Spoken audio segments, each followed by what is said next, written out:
I'm going to call this meeting to order at 6:32. 6:32. And there's Bill. Excellent. Bill, you are again on the hook for minutes, I'm afraid. But David and I will help you. We're going to all scratch. We'll all scratch notes. We'll all scratch notes. Okay. Are there any changes or additions to the agenda this evening? Let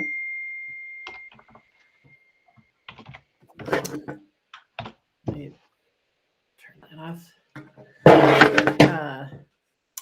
Okay, hearing none, no changes.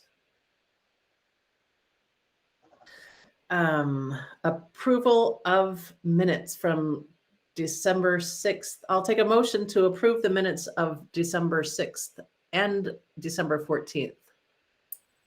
This is Amy, so moved. Okay. What are the dates again, Elizabeth? December 6th and 14th. Second. The 6th was our regular meeting and the 14th was our additional budget meeting.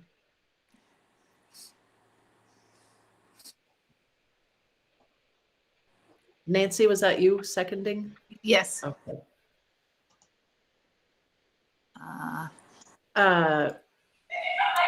Is there any discussion over the minutes of the last two meetings?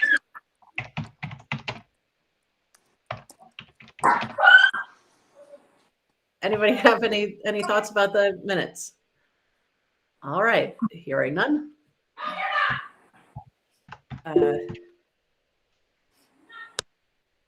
Oh, good. I'm so glad that you're fully with us, Nancy. I will. Me too. I will do since we're fully remote, I'll do a roll call vote. Amy, how do you vote? Aye. Okay. And Bill, how do you vote? Aye. Okay. And let's see. Davis McGraw, how do you vote? Aye. Oh, okay. And let's see. Nancy Pedrick, how do you vote? Aye. Okay. And Rebecca Roisman, how do you vote? Aye. Okay. And I am an aye. So next on our agenda is public participation and announcements. Before we begin the public participation section, I have something that I'd like to read very quickly. Public comment is not legally required, but we believe it is crucial for us to hear from our community members about their concerns over issues. Through these meetings, our board models for our students how to conduct public discourse, and that the board and members of our community can approach controversial issues in a civil and constructive manner and can demonstrate mutual respect. Having said that, please note that this board is here to listen. The public comment period is not designed for discussion. Okay, does anybody have any public comments?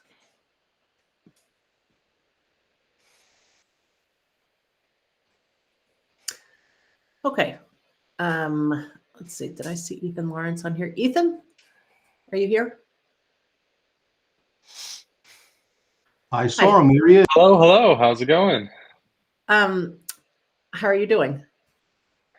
I'm doing all right. It's pretty cold out, but I haven't frozen a limb yet. So, well, here's for tomorrow. Well, I'm glad you're here with us this evening. Can you just give us a brief update on what the Justice, Equity, Diversity, and Inclusion Committee of Windsor is up to? I would love to. Thank you for giving me the opportunity. So since August, we have been really going about a kind of a just sort of discernment process of figuring out what is going to be our purpose right now, and how can we best meet the needs of Windsor. And one of the clear focus for us is addressing any and all disparities and health disparities within the system of the town of government of Windsor, anything that relates to really the municipal life and life in our town. And that could be racial, gender, what have you. Ableism is a big focus as well. So what we're kind of doing right now is we're really making sure that we are checking how we know what we know, and making sure that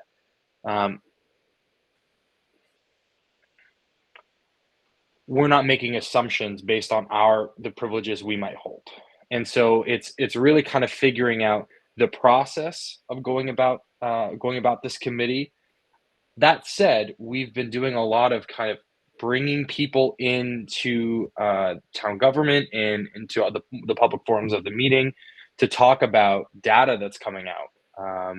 And particularly, Courtney Hillhouse came and spoke to us about the Youth Risk Behavior Survey from 2019, and I think some more recent data has come out.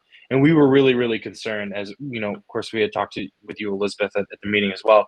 We were really concerned about the mental health of our kids in this community and want to be of service in any possible way. And so this just felt, and I think right around that time, it just felt like a really a good time to solidify this relationship with the school board. And so I'm here to just offer our support and an allyship in any way that we can for anything that you guys are doing. I would say, particularly when it comes to the anti-racism policy, anything that we can do to back you up, we want to do that. So that's kind of where we're at, if that makes sense. Maybe a little too squirrely, apologies if so, but I hope that makes sense. That makes perfect sense. And I appreciate you telling all of us that. Does anybody have any questions for Ethan? Davis McGraw, I heard your bloop.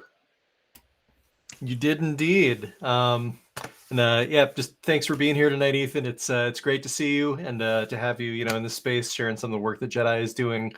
The question that I have, and I think my understanding is one of the key points of continuity between the work that's happening in the schools and the work that's happening in the Windsor Jedi Committee is working to identify who that youth member of that board is. And I know that my understanding is that dovetails with some of the language that we have in the anti-racism policy and some upcoming initiatives. So I guess I just wanted to check in, like if you've had any interest, like any students in the community come to Jedi with interest, or just see where that conversation's at, and what we can do or what the school can do and how we can kind of move that forward. Because I know that that's an area where I think having youth voice is going to be really important.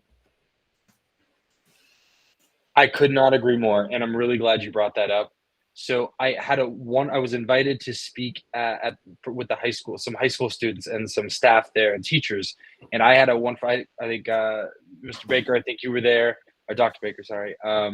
So I had I think a really nice conversation, and there were some points brought up too from teachers about the youth representative position. And when Davis, as a part of the steering committee, when we were drafting the resolution, the goal was to have, youth voice, kids who have the closest perspective of what it's like to be a child, what it's like to be a minor here in this community, and have their voice be a part of this committee. And often, as generationally, kids tend to be a little more upbeat on some things than us old timers are, I suppose. Maybe I can't say that yet, but I don't know. So I think one of the things that we're balancing, and that was brought up in that meeting with the high school, was that it's a lot to take on for a kid, and it's a lot. And I was just had a moment of reflecting.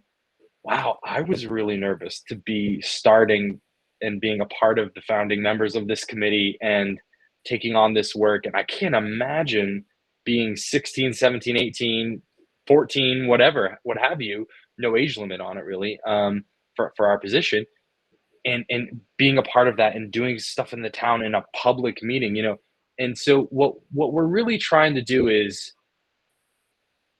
it's not that we've dropped the youth member position. We're still open to any young person that wants to take that up. but we're not going to make that the only way that we get their voices, you know. And I think it's really important. I think we've also thought about maybe having multiple youth members so that it's not one person that's kind of made to be the entire voice of their community and the generationally. So that's kind of one thing we're thinking of. But you also don't want um, to misjudge, I suppose. You don't want to kind of underestimate what kids are capable of, because as a teacher, as a social worker, I can't tell you how many times they come out and surprise me. So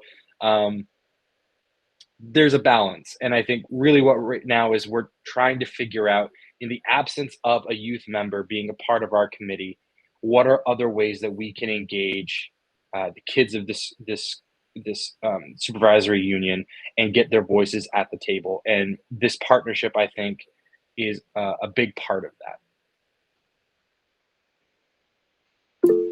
All right. Thanks, Ethan. Rebecca, I just heard your bloop. Yes, you did. Hi, Ethan. It's good seeing you, and Happy New Year, everyone. I hear what you're saying in terms of the responsibility that would place on anyone, youngster or even an older individual.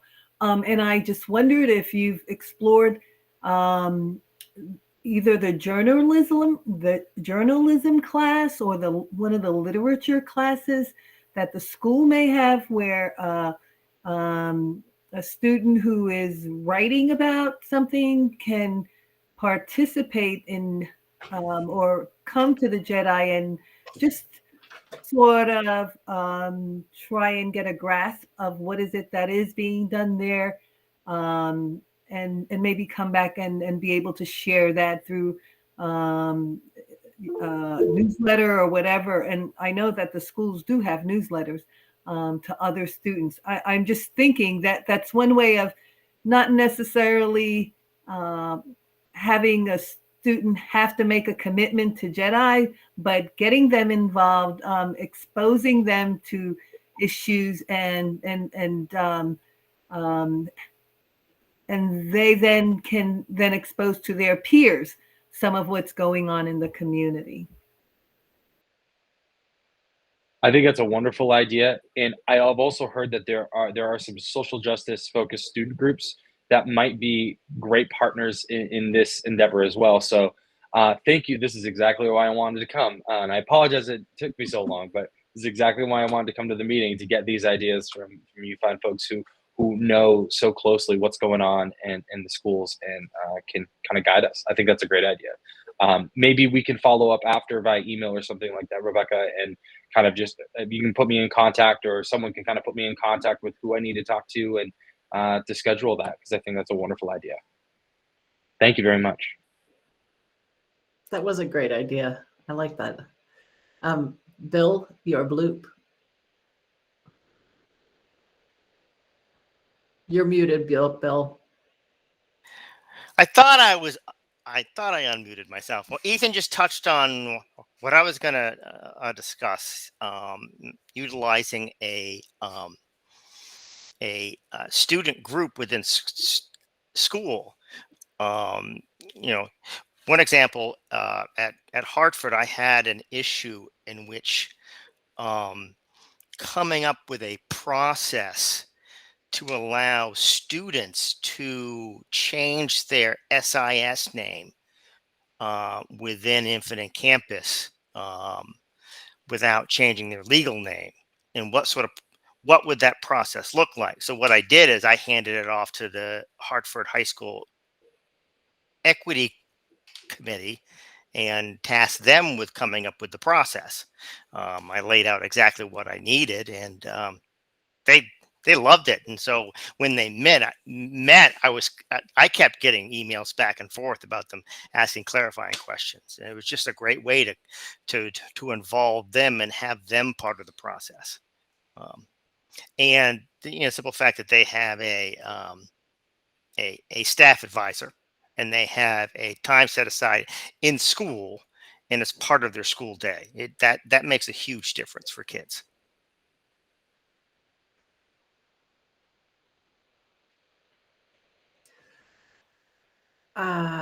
I am looking at, hold on. I'm looking at my screen and seeing a bunch of dots, which means that I am the problem. Hold on. Let me just figure out. Sorry, does that help? No, I still see dots. Darn it. I'm gonna have to turn my camera off for a minute. Hopefully it'll even out. But for now, I think it's so windy out that it's throwing everything off. Okay. Thank you all for your input. Ethan, I hope you found value in all of this. Can you all hear Absolutely. me? Yeah, I can hear you. Yeah, we can hear you fine, Elizabeth. Okay, thank you. Can I just say one more thing, if that's all right, before I Please do, please. I did kind of gloss over the thing that we're working on concretely right now is in response to some of the information about depression and suicidality from the Youth Risk Behavior Survey, especially among children of color in the school in the Windsor County, and then kids in the queer community and the LGBTQ plus community. So we're currently drafting an equity resolution with the hopes of sending that to, well, with the intention of voting on it and sending it to the select board, and with the hopes of them passing it. And the chief goal here is what we want to do is get out of this mindset of avoiding controversial topics, avoiding conversations that are uncomfortable, and kind of having them only when there's a problem, right?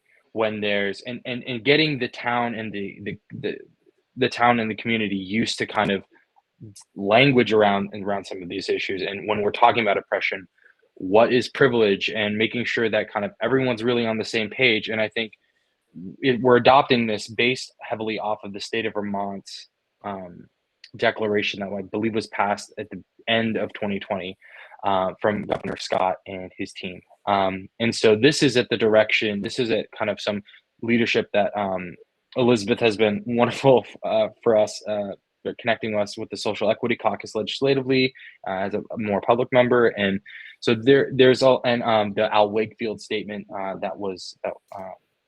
has been passed by a number of municipalities and towns. So we're trying to kind of use this as a signal of kind of where Windsor can go and kind of set a direction and a path forward. And especially in light of these kids feeling like what the data suggests, at least, what we're kind of thinking is there's a feeling of isolation, that they can't be them authentically in their school or for whatever reason in their community. And we want to make sure that we're going out ahead of this and saying, you are cared for, you are valued, and you are seen, and your humanity and your dignity are our chief priority right now. And so it's symbolic, and it doesn't end with a symbol, but it's a step, and that we're hoping that it's going to continue forward. So I'll just end it there. Thank you. Excellent. Thank you, Ethan. Rebecca, I see your hand raised. Yes, you. So Ethan, I a couple of questions I just have. One is that in response to Courtney's information? And if so, is there some sort of plan to make either services or available to for if students are feeling this, where they can go or they can access, because we know that it's an issue. We know that it's an issue with so many folks right now. And so is there somewhere, I mean, is it just a statement, or is it going to be a statement with, and this is what we're offering? Because I think that that's really important. I think the acknowledgement is important, but I think also So where can I go? Who, you know, what can I access? I could not agree more. It is a symbol and it is a statement, and it's not enough. And we want more, and we will do more. It is the step that I think is that we can take right now.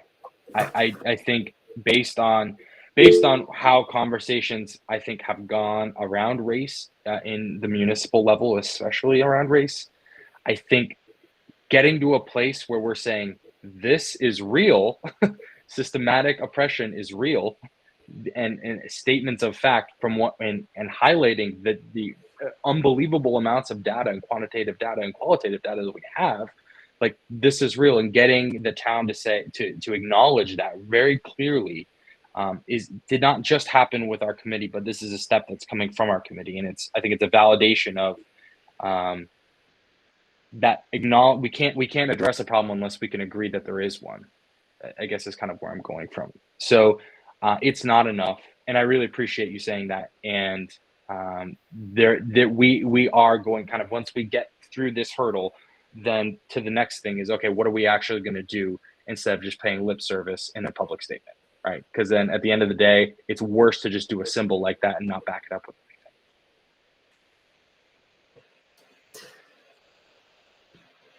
Thank you. I see Colleen Deschamps and then Brownsville Independent State Committee. I just wanted to say I appreciate everything Ethan is sharing and offering for our students, and that being a part of the team doesn't have to be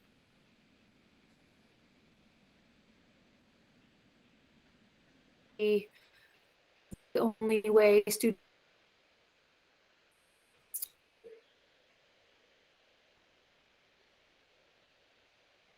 very big.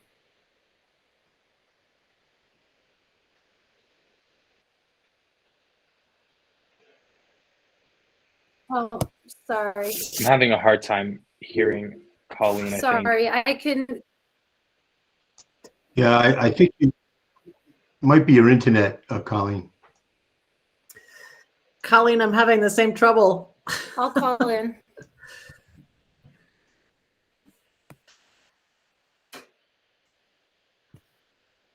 We live in the same neighborhood, so it's. Can you hear me if I shut? Yeah, you know Can the you hear me story. if I shut my video off? Yes. Okay. That's I better. was just saying that our Coalition for Justice students are already thinking ahead to some bigger events, like what they could do to help in March to have more sexual violence awareness. So there are some big topics that they want to talk about, and I think with Kate and I letting them know that they have support in the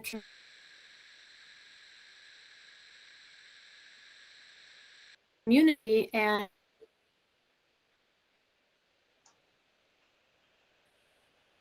Still cutting in a little bit, Colleen. I'm liking what I'm That's hearing good so so far. I think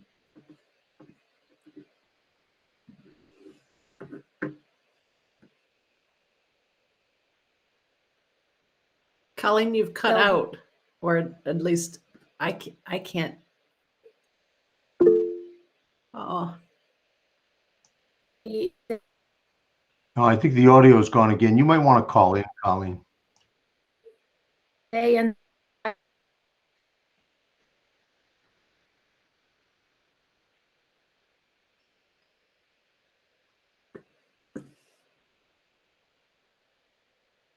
Brownsville Independence Day. Do you want to give it a shot?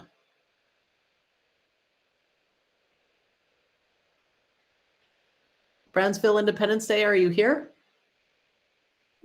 There you Yes, are. I am. And I'm supposed to be. Hi, Elizabeth. It's Linda Oh, Lott, good. and I need Okay. to change. I need to change my identity, and I'm not sure how to do that. So, I just was wondering about, this is directed at Ethan, where he received his data information, and if he could respond to that. So it was compiled from Mount MAP, right? MAPP, right? Yep. Mount Ascutney Prevention Partnership from a friend of ours, Courtney Hillhouse, who was in charge, I think, in charge of or working and compiling data from the Youth Risk Behavior Survey from 2019, and that the scope of that was broken. The scope of that was from, of course, 2019, but it was from all kids in going to school in Windsor County. And the youth YRBS, the Youth Risk Behavior Survey, is put on by the CDC. Is that right? Kate, Jennifer? I know it's federally funded.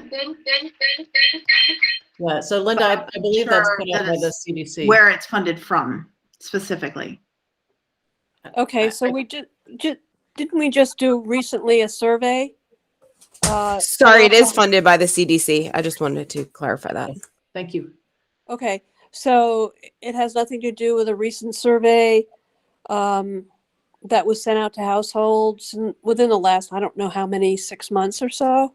I think you're talking about Panorama, but I'm unsure because that was done we sent out an email to families saying that we wanted to do this survey and if they wanted to opt out, and we gave them samples of questions and stuff.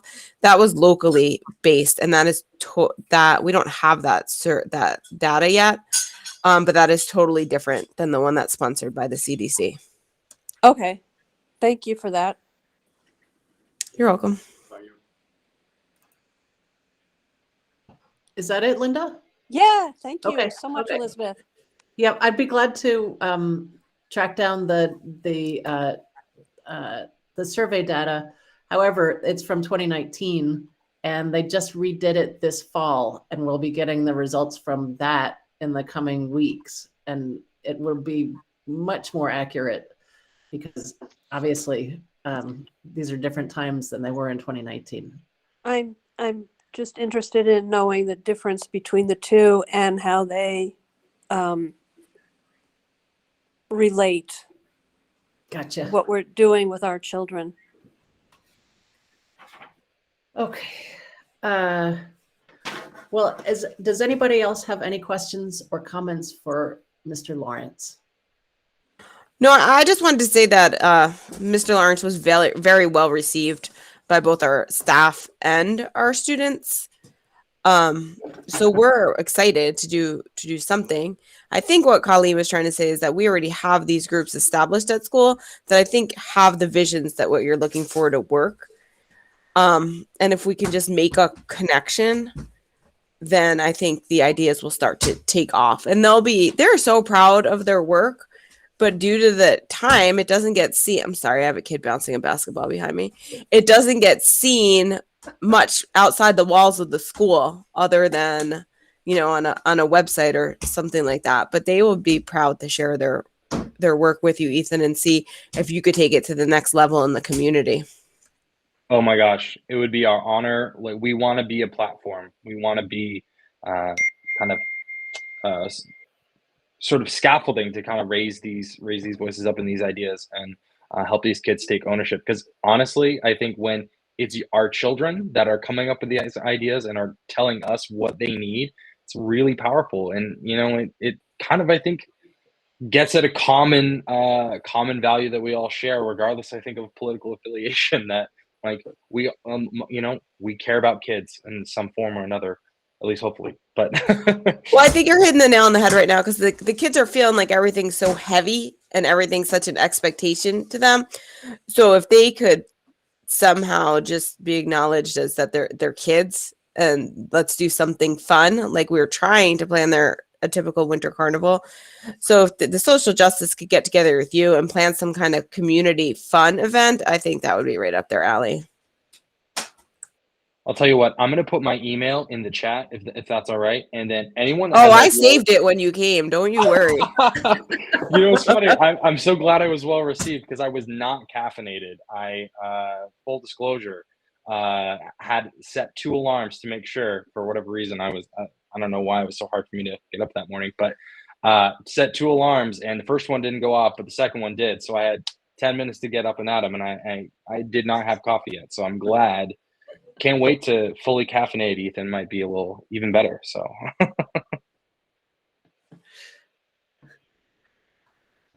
Ethan, Jennifer Aldrich just asked,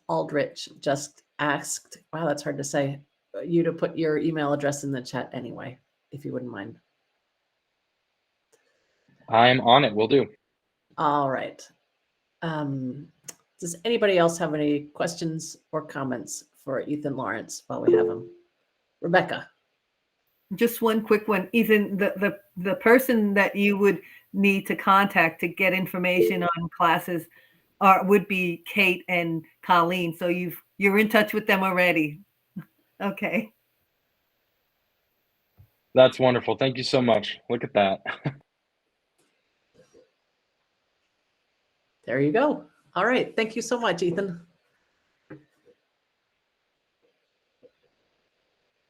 And okay. Our next, does anybody else have any public participation or announcements here?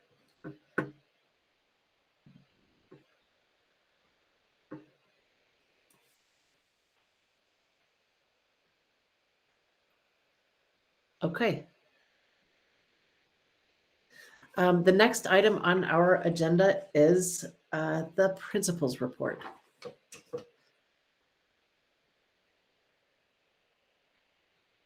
I can start. So we were working on our budget and we don't have any kind of slideshow to show for our principal's report, but you can ask us questions and we can talk about a couple things. I had talked to David today that I wanted to ask your permission if moving forward, I can alert the classes directly affected by the COVID case. And then at the end of the week in our update, just send out one letter saying what our COVID cases were for the week, rather than sending out a letter every day and some days 2 times, because I'm not getting it until late at night. So I was hoping we can make that adjustment to our COVID protocols. Well, that comes to a really great juncture point, because my understanding is that the COVID protocols are at the SU level and not at the district level. Is that right, David? Correct. We try to stay consistent across all the buildings and districts. So unfortunately, Kate, it's going to have to wait until our SU meeting, but that's only a couple of weeks. But we're the only ones who Sorry. are doing it. We found that out at admin today. Windsor's the only one that's sending it out for every single case to the whole entire community. David, isn't that correct? Yeah, it seems like the other schools are just notifying the classes that are affected, right, or infected or affected, but they're not notifying the entire community at Weathersfield. I don't mean community, but school community at Weathersfield or Heartland. So, but we just learned that. We just learned that today. I mean, I think what's happened is as cases have increased, and we're going to talk a little bit more about this under my report, but as cases have increased, you know, the demand on notification and all of those pieces have just gotten harder and harder. But I think but I think it's important. I mean, essentially, you know, I think under the protocol, what I said to Kate was, I mean, as long as you're notifying those who are directly involved, those who need to be, you know, certainly those who need to be involved in any sort of response, that's good. But then I think the summary at the end of the week of how many cases total in the building, I think I thought that was probably okay, given that that's what the other schools are doing anyhow. Does anybody on our board have any feelings about that? Amy, where are you? There you are. Do you have any feelings about that? Nancy Pedrick, I see your hand. Yes. after a while, because I get those messages, you do too, from the high school. Oh, maybe you don't get them. Yeah, you would. Anyway, I stopped reading them because they're the same message over and over again. And I think it makes sense just to notify the classes as they need to be. And a week, the summary at the end of the week would be perfectly fine.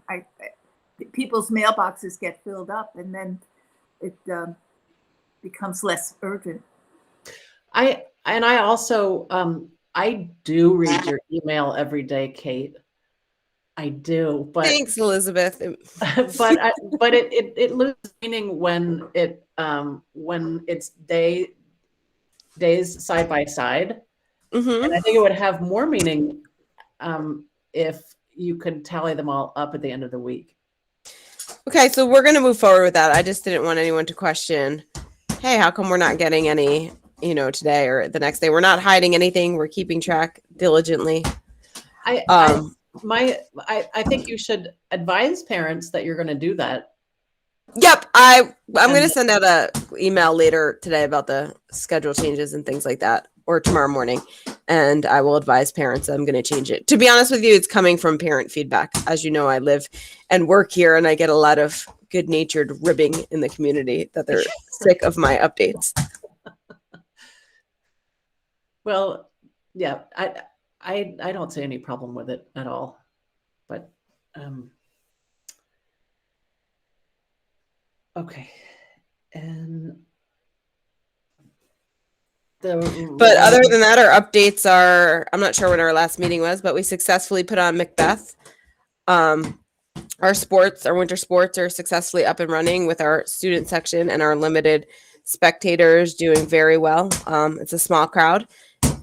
We have no documented evidence. We have no evidence whatsoever of it causing any COVID problems. We did postpone Track My Progress because, as you know, from Thanksgiving through now, we are going through a period where we have lots of students out. And then that TikTok challenge didn't help us. That last day before Christmas break, we had 103 out. When we returned this week from winter break, either Tuesday, the kids came back Wednesday, correct? Wednesday, right. So either Wednesday or Thursday, we had 140 out. So it is impacting our ability to collect meaningful data. So we did put off Track My Progress, and it's not due to January 14th. We are responsible in Windsor School for doing the NAEP testing also this year, but that has been pushed off to February 1st and 2nd. We're actually hoping that maybe that gets delayed again. I'm trying to think. I think that's about it, unless Colleen has anything else to report from Windsor. We're working closely with Jennifer and Annalise to try and get some sort of ski program up and out, but it's dependent on the weather, which isn't really cooperating with us. Thank you. And it looks like Colleen just dropped off the meeting, so we'll have to wait for her to come back on see if she has any. I can add a few things. Just want to, again, winter sports, we're really working to try and get that up and running in a safe way with the staffing that we have, which goes to another issue, which is we're continually dealing, both buildings are constantly dealing with significant staffing shortage issues. It's late for me. And that creates just kind of this constant sense of instability in some places. But just a huge shout out to our students, our staff, and our parents. Everybody's walking through it, recognizing that it requires a lot of flexibility. So while we may not be getting some areas of practice, we are definitely getting a ton of practice in flexibility and frustration tolerance, which we know are two really critical areas of skills. Also, same thing in Albert Bridge with Track My Progress, as well as the panorama. We don't have as much data as we typically would have because of the student absences and the challenges there. The ice rink is up and running. In case anybody wants to check that out at Albert Bridge, it's open to everybody. Great shape right now. I think next couple of days are going to make it amazing. So come down and have a good skate. I do want to give a shout out to the police department. December 17th was a tough day for many people. I'm not sure if you are aware, but there was this kind of universal threat against schools that was unsubstantiated, but we were in contact consistently with our fire departments and police departments, and they were spot on, ready to walk through anything we needed and provide extra supports. So I just want to give a quick shout out to them for just being there to, even if there were no credible threats, they were still right there supporting the staff and students, making sure that we felt we had what we needed to get through the day. And that's all I have for Albert Bridge. Thank you. Colleen, I see you're back on. Do you have anything that you'd like to add about Windsor School?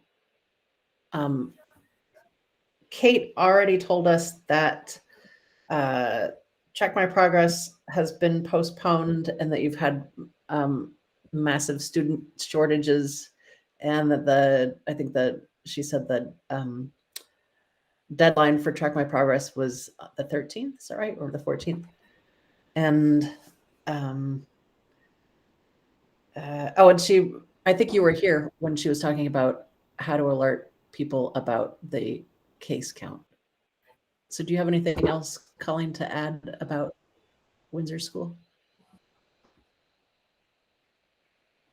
Yeah, I was just trying to say earlier, sorry for my connection, and I apologize if I cut out. I was trying to put it in the chat and then I cut out again. I just wanted to let Ethan know that we would make connections with our social justice students, and one of the things that they were looking forward to planning and thinking about was in March, sexual violence awareness and trying to do some things for their classmates.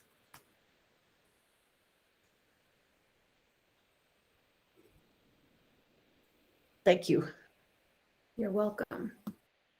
Are you? Oh, there you are. Okay. All right. Is there a significance of March? I think that's the month that it's kind of an awareness month of sexual violence. Oh, okay. Okay. Thank you. I didn't know that, but now I do. I'm gonna write that down.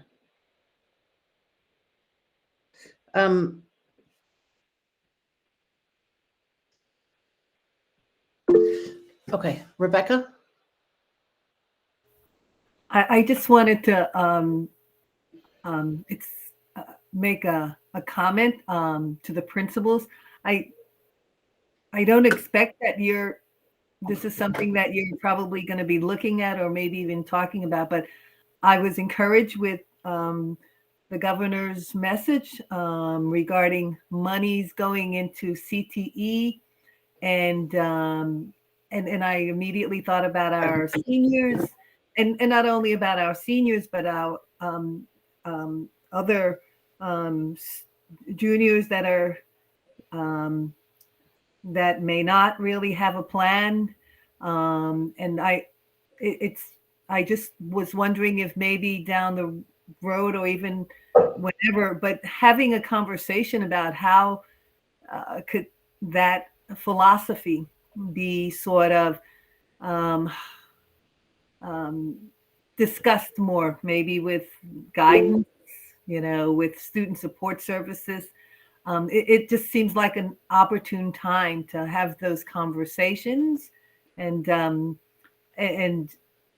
I talk about CTE, I don't only mean classes that only juniors and seniors can take, but what kind of classes can our elementary school students also take to just begin to prepare them for different opportunities in the trades.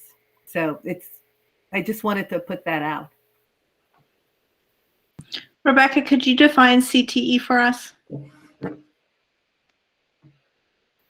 You're talking about career technical education. It can be graphics. It can be technologies. It can be carpentry, engineering. And it's not only STEM, but yes, a lot of the STEM classes would be incorporated in those opportunities. So it really is an opportunity to maybe prepare students with specific skills that even if they're going to college, they could utilize though in the labor market sooner than later. And I have not really been very connected with the field in some time, but I think that probably your guidance counselors can talk a little bit more about that. You can even have a conversation with the director from Hartford, who I think, if I'm not mistaken, one of your old counselors, Tim Hebert, is working at that institution. So it's career technical education. So it encompasses lots of different skill and expanded from what it was 25 or 50 years ago. Thanks, Rebecca. Colleen, I see your hand raised. Yeah, the Hartford program calls it Career and Technology Exploration, and we gear that, Rebecca. Can you hear me?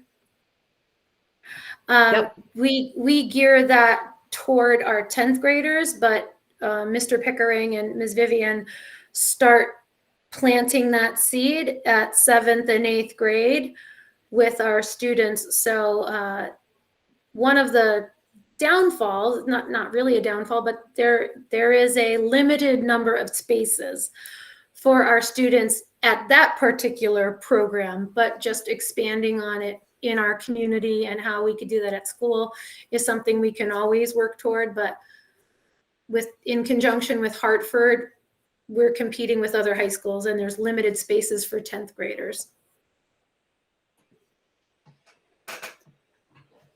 And we're only Hartford, is that right? Yes. Okay. Yes. That's not true. We send some students to the program in Springfield if they don't have the program at Hartford. We do send them to other places where there is a program. And there's also flexible pathways where a student could design their own program with a community partner. How many students take part in flexible pathways? Do you know what the percent is? I don't have the number off the top of my head, but I could look into that while we're chatting. Definitely a lot more since our year of COVID, because more students did more online exploration in general in the high school. So there's definitely more of an awareness, and our school counselors are great at helping our students understand that there is that option for flexible pathways for students who aren't finding a traditional way, or other ways that we've offered, such as Hartford. Students are designing their own programs. So I can give you some numbers. I'll look into it, see how many in our high school are in flexible pathways. Yeah, I can check that out for you. Thank you. I just wondered whether it was a half or 10, or whether it's a significant number or not. Not that it would be insignificant for anybody to take part in it, because it's pretty great. But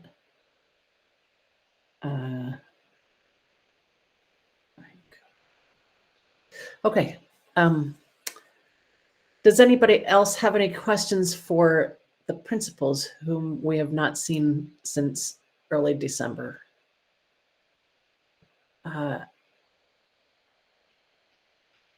Anybody? All right, let's move on. Our next item is to hear from David Baker, our superintendent, on his report.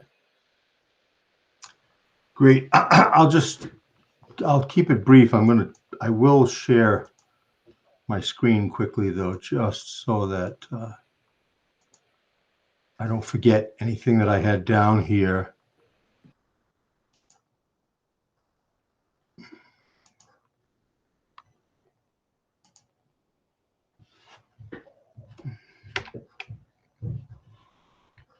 (2022), we made it. We're on the other side. Can everybody see that?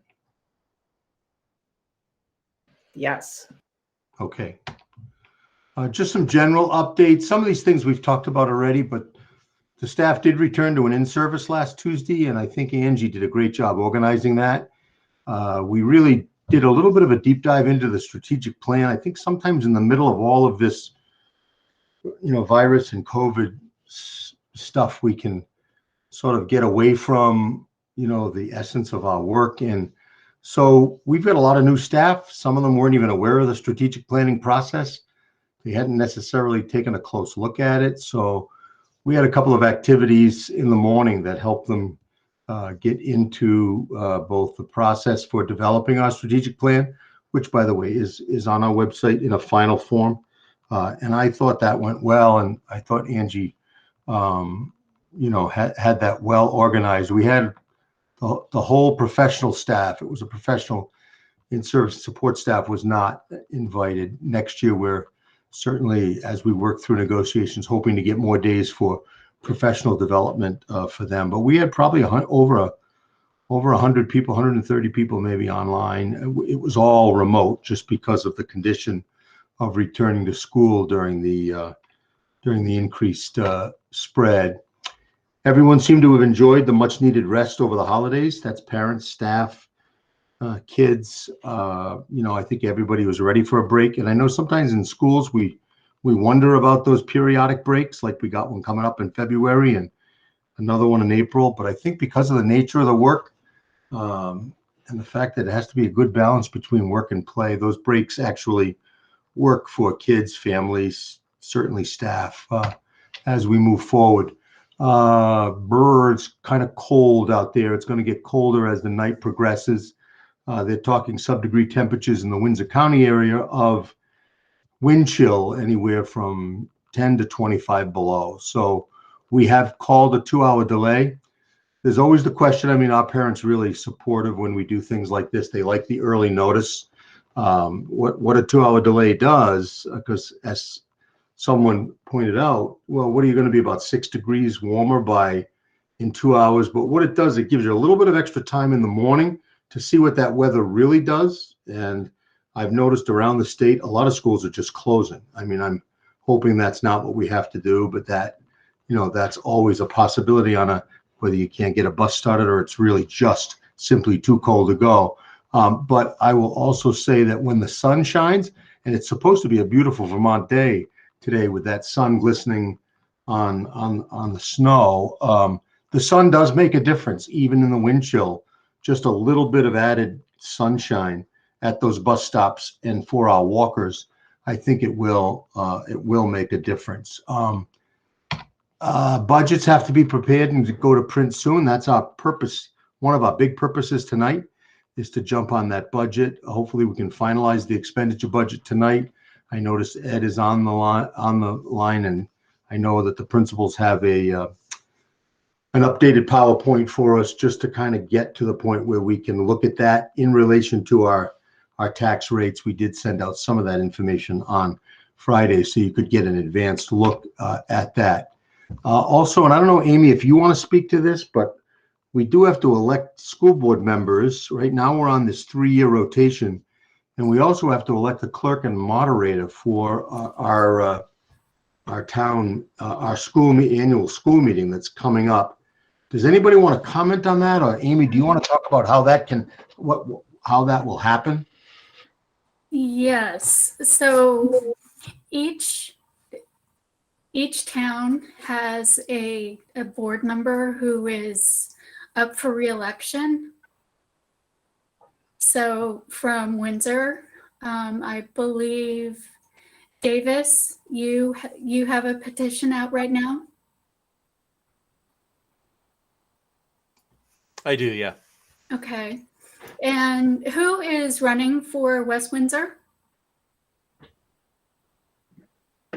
It's Bill who has had to step off of the call because he's unwell.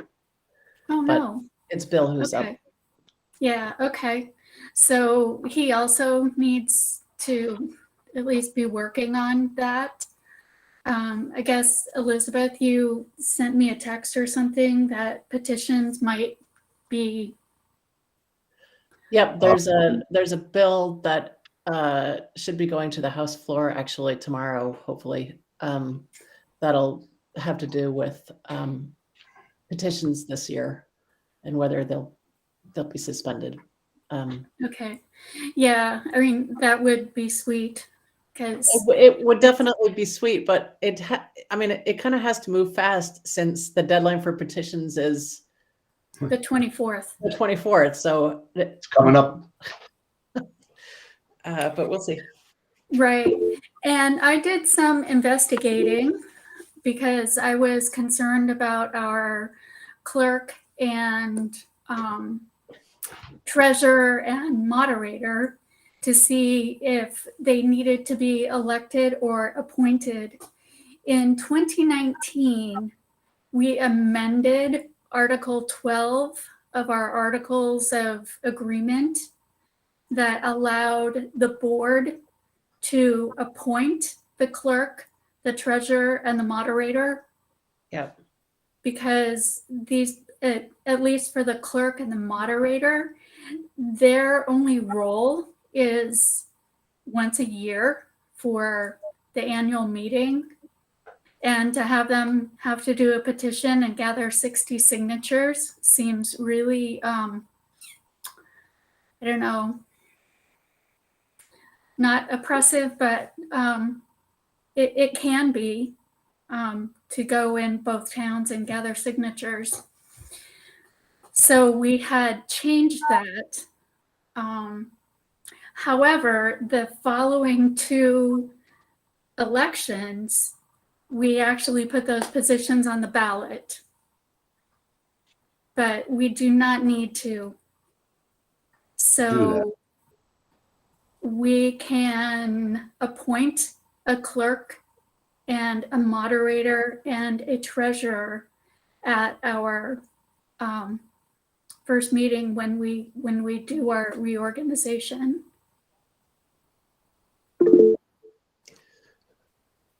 Davis. Thanks. I just have one quick clarifying question. The 60 signatures, I know that you had explained it in the email, is 30 per town. Well, no. Okay. No, it could be, you could go and just get all of your signatures in Windsor. Okay. But that also kind of precludes you becoming known in the other town. Sure. Yeah. No, I think I may have taken it literally when you said 30 for Windsor and 30 for West Windsor, and you sent that, and Elizabeth had said something different. So I just wanted to clarify that in face to face.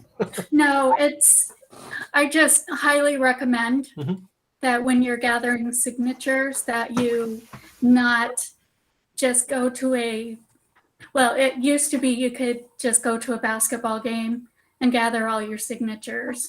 You can't exactly do that anymore. Yeah. You can go to the rec center on Saturday basketball, kind of, if you want to interrupt parents. There's no Saturday basketball anymore, though, Amy. Oh, there's no Saturday. No, it's like a whole schedule throughout the week. So the best days to be hit it would be Tuesday and Thursday from 4:30 to 6:30. Yeah, see, I'm totally out of the rec basketball. Out of the loop and loving it. And I was thinking, oh, darn. But so Amy, how about for this year? Then our clerk was Sandy. I think we did appoint her. She got elected. The moderator, I think Elizabeth's husband did that. And he was appointed because no one ran. Yeah, no one ran. So it was all write-in, and no one received the required number of votes for write-in. So we And appointed, our moderator from years past decided he didn't want to do it anymore. correct. I remember that. And who was our treasurer? Who's the treasurer right now? I should know that, but I know it was Sherry at one point, but I don't think it is anymore. I think I do not know. we can find that out. But what do you think about clerk and moderator? Do we want to have people lined up to do that this year? We should have someone for the clerk to at least assist with the election and with taking minutes at our annual meeting. Yeah, correct. And having a moderator is very helpful.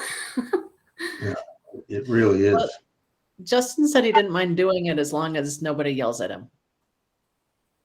Can't guarantee that, Elizabeth. Yeah, Just particularly this year, there's no guarantees. yeah, particularly this year. It's a good point. Yeah, but I think we've had a pretty small and quiet crowd, so I think he'll be fine if he's willing.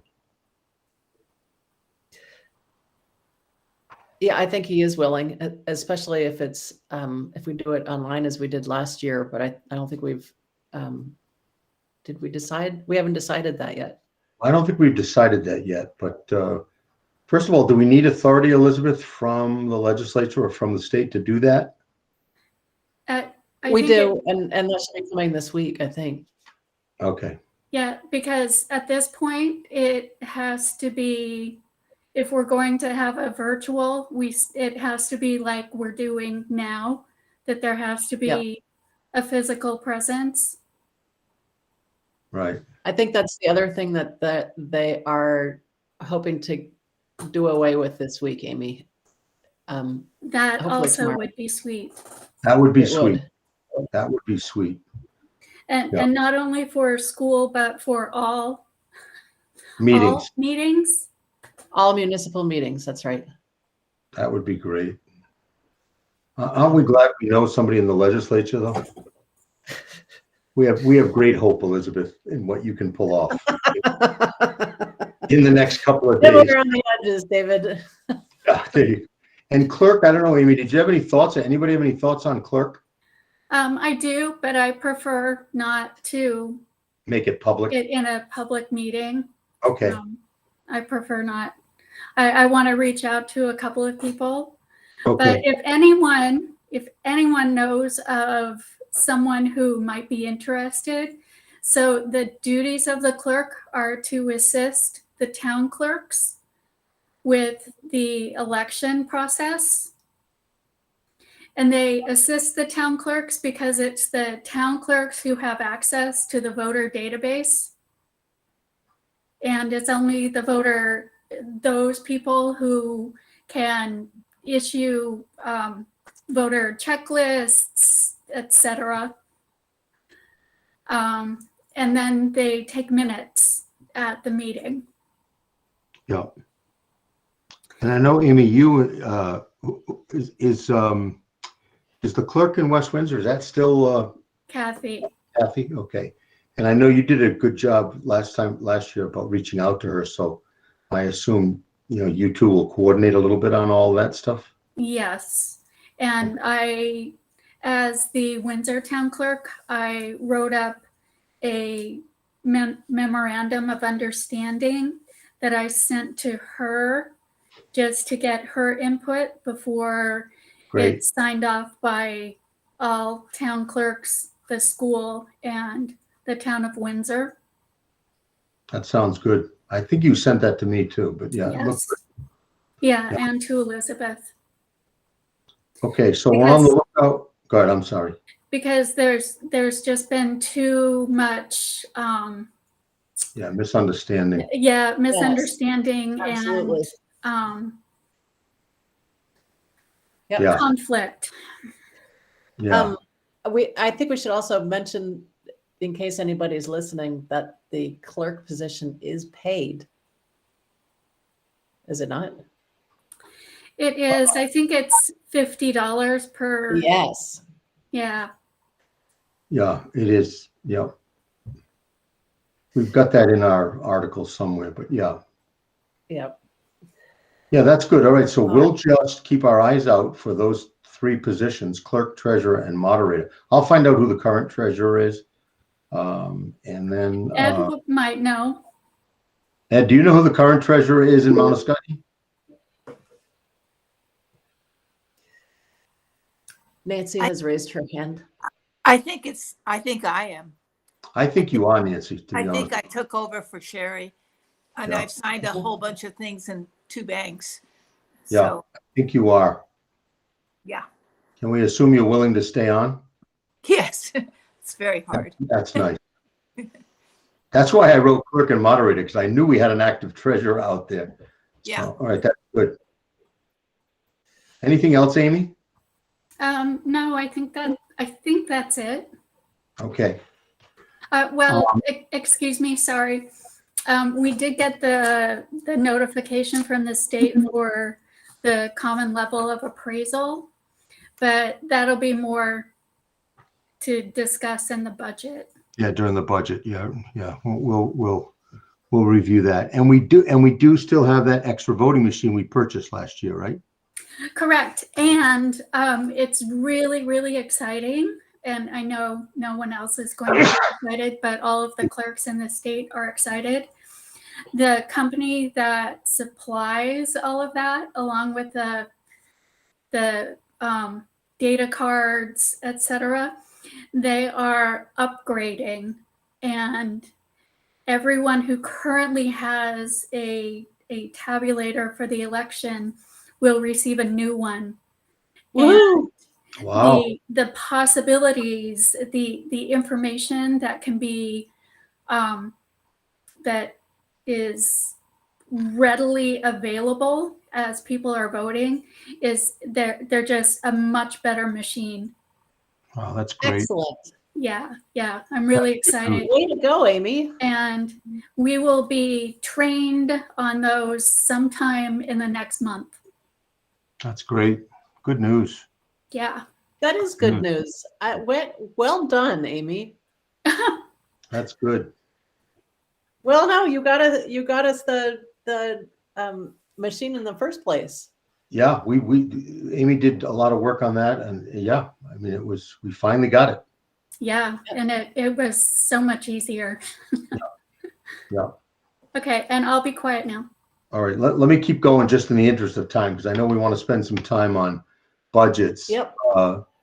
A test to stay, I'm sure all of you are aware just from some of the things I've sent out, and also if you read the Vermont Digger or listen to the governor's news conference, the state wants to shift the focus to a parent-based test to stay program.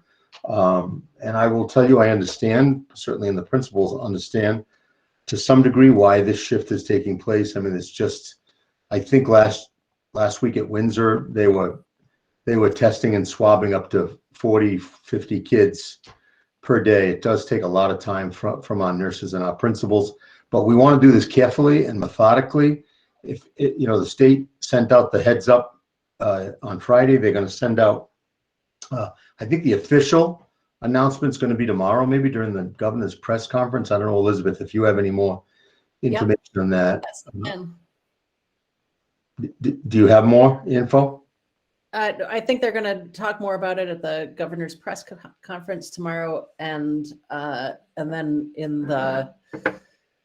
at I believe 1:30, they're going to have a grilling at the Senate Education Committee. Yeah, that ought to be fun. Yeah, and I will tell you that really, and I did reach out to the board chairs right away, and I think 2 of the board chairs got back to me, and right away, and just again agreeing that we want to be methodical, we want to be careful, we don't want to do anything rash, and first and foremost, if we're going to shift the antigen testing to families and have that be family based, we have to make sure that we have those family kits available for those families. Go ahead, David. I'm sorry to interrupt, but can you just walk through the details of this? Because it's not just shifting the onus to families. Right. It's really not. I mean, Yeah, there's a little more to it. I mean, that there's a lot. There's a lot more to it. Yeah, I mean, our takeaway in terms of the essence of the program was to do that. But you're right. There's more to do that. I mean, and more to it. And some of it is the change in the contact tracing protocols. Right now, our administrators and nurses have to do significant contact tracing, contacting of parents of those kids who may have been a close contact of somebody who tested positive. We're still going to have to do some notification, but as it was described by one superintendent today during a meeting we had, it's going to be more of a batch notification, so that if, let's say, in a fourth grade we have a child test positive, all those kids who are fully vaccinated and fourth graders, I don't know when the date will be when they've had their 2 primary vaccines. But right now, everybody that's had the 2 primary vaccines between the ages of 5 and 17 is considered fully vaccinated. Over the age of 18, if you're 6 months out from your original primary vaccination or 2 months out from the J&J, then you have to get the booster to be considered fully vaccinated. That affects our staff more than our kids. But essentially, if you're not vaccinated, then that means you can stay in school, but you have to test. You have to test on a daily basis. So what would happen, rather than our nurses and our administrators doing the testing on site, what we would do is we'd have these what they call family pack testing kits. We would send them home. I think they come in batches of 5. We'd take we still have to sort out the vaccinated from the unvaccinated, but we would sort out the unvaccinated kids. We would make contact with those families and figure out the best way to get the testing kit to the family. And then they would have to start the next day testing, using that antigen test, testing their children. And they would have to do it for 5 days. If they get 5 negative tests, then essentially the student is declared safe. They're still in school. They've been in school. If, though, during that at-home testing program, the student tests positive, now that cycle starts all over again for that particular classroom or those particular close contacts, because it really does depend on contact with and date of a positive antigen test or PCR. I have a feeling the PCR tests are going to start to fade away. I don't know if anybody's heard any more, or Elizabeth, you know anything about that, but I think now we're going to focus on antigen tests and on the rapid tests. And there's a little bit of angst about that. I think,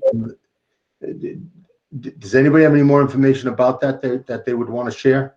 I think they're doing away with PCR tests. And I think there's a lot of angst about the fact that while, that sounds like a plan on one side, the fact is that the testing will not be for students who are vaccinated, which we know are people who can get the virus and also transmit it to others.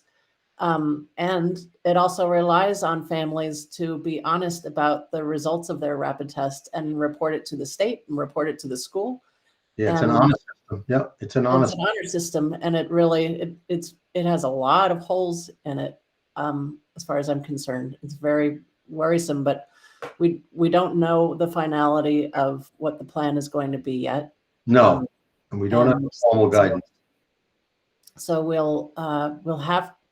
are forced to just take it as it comes, and hope that some of the loud voices out there will be heard.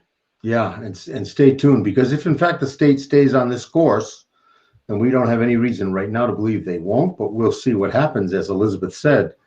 What I'm worried about is, let's say our district decided to stay with school-based testing the way we've been doing it, and our nurses have done yeoman work. I will tell you, it does take sometimes 2-3 hours of the school day to get this done. But what I'm worried about is if they move it to this family pack of 5 test-to-stays, and it's the honor system, as Elizabeth just said, that they may stop issuing us those kits, those school-based kits, because those kits are different than the rapid kits. The rapid kits The family kits have one a testing solution, right? And each day you use that solution. The school kits come in batches of 40, and you can use one solution with those 40 tests. So the question is really going to be around capacity of the state to meet the obligation for the family testing, and then whether or not they're going to support schools that want to stay with the regular test to stay program. So I'd say stay tuned. I think the next couple of days are going to be critical in terms of getting the message.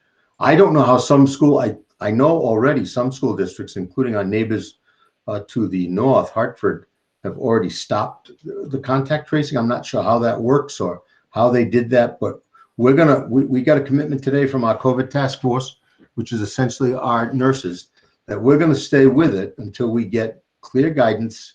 We know we have the resources and we feel we can make this work. And I'll keep in touch with the board chairs, because I think in the end, you know, this is one where this is a pretty major pivot and a pretty major change. So I just want to make sure everybody's in the loop on this. Were there any other questions about that? I also should add that wearing my legislator hat or pin, that the House Education Committee plans to take up tomorrow the possibility of remote days counting towards the school days count. And so Yeah.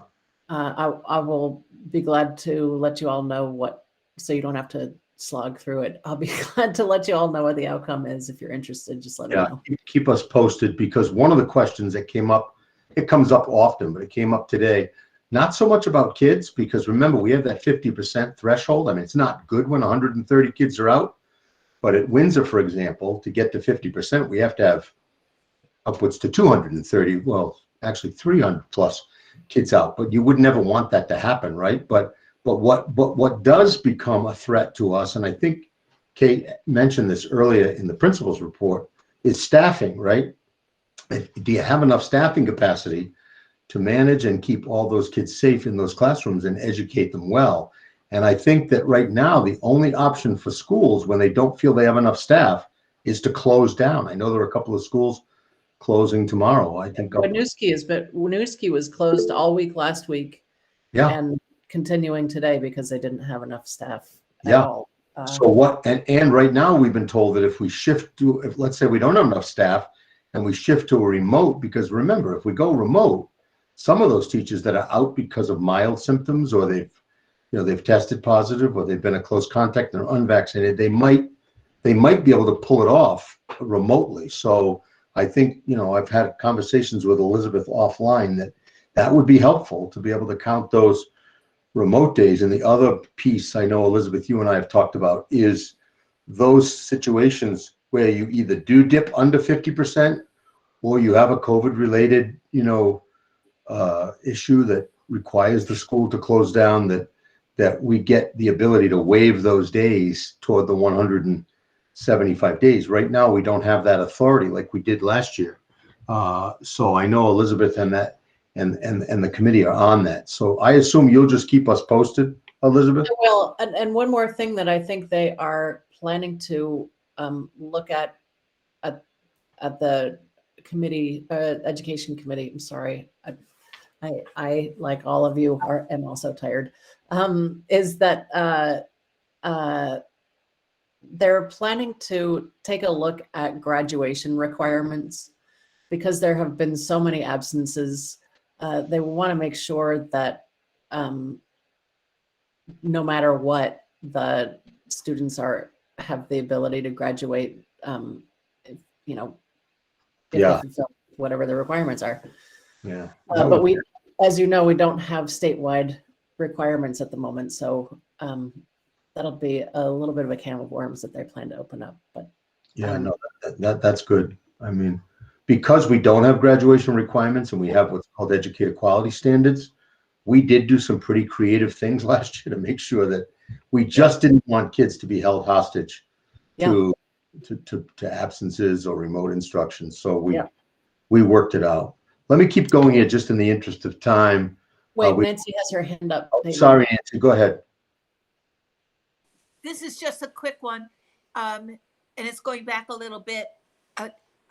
Do I understand that if a child is vaccinated twice, that they don't have to take the test to stay, even if there is a problem with their pod? Yeah, that's the current protocol.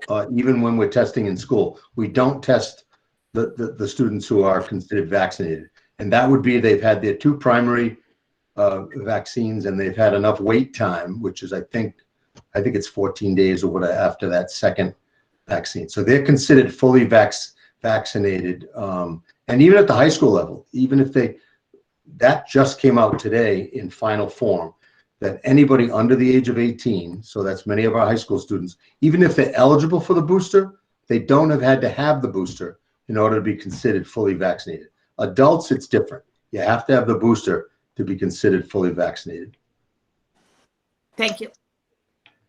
And we are making progress with vaccinations. I mean, I think we're up over 60% now across the SU in terms of average, much less at K6. Middle school gets a little bit better. In the high school, I think our high school is over 70% vaccinated. I don't know if Colleen and Kate have updated numbers on that, but I know Kate said today that when they do the contact tracing at the high school level, most of the kids are vaccinated and don't need to be, don't need to be quarantined and or tested. So that's pretty good news. And that's David, is that 60% of the entire district? Yeah, that's actually the entire SU. The whole SU. Okay. Across the entire SU, and that balances out 5 through 18.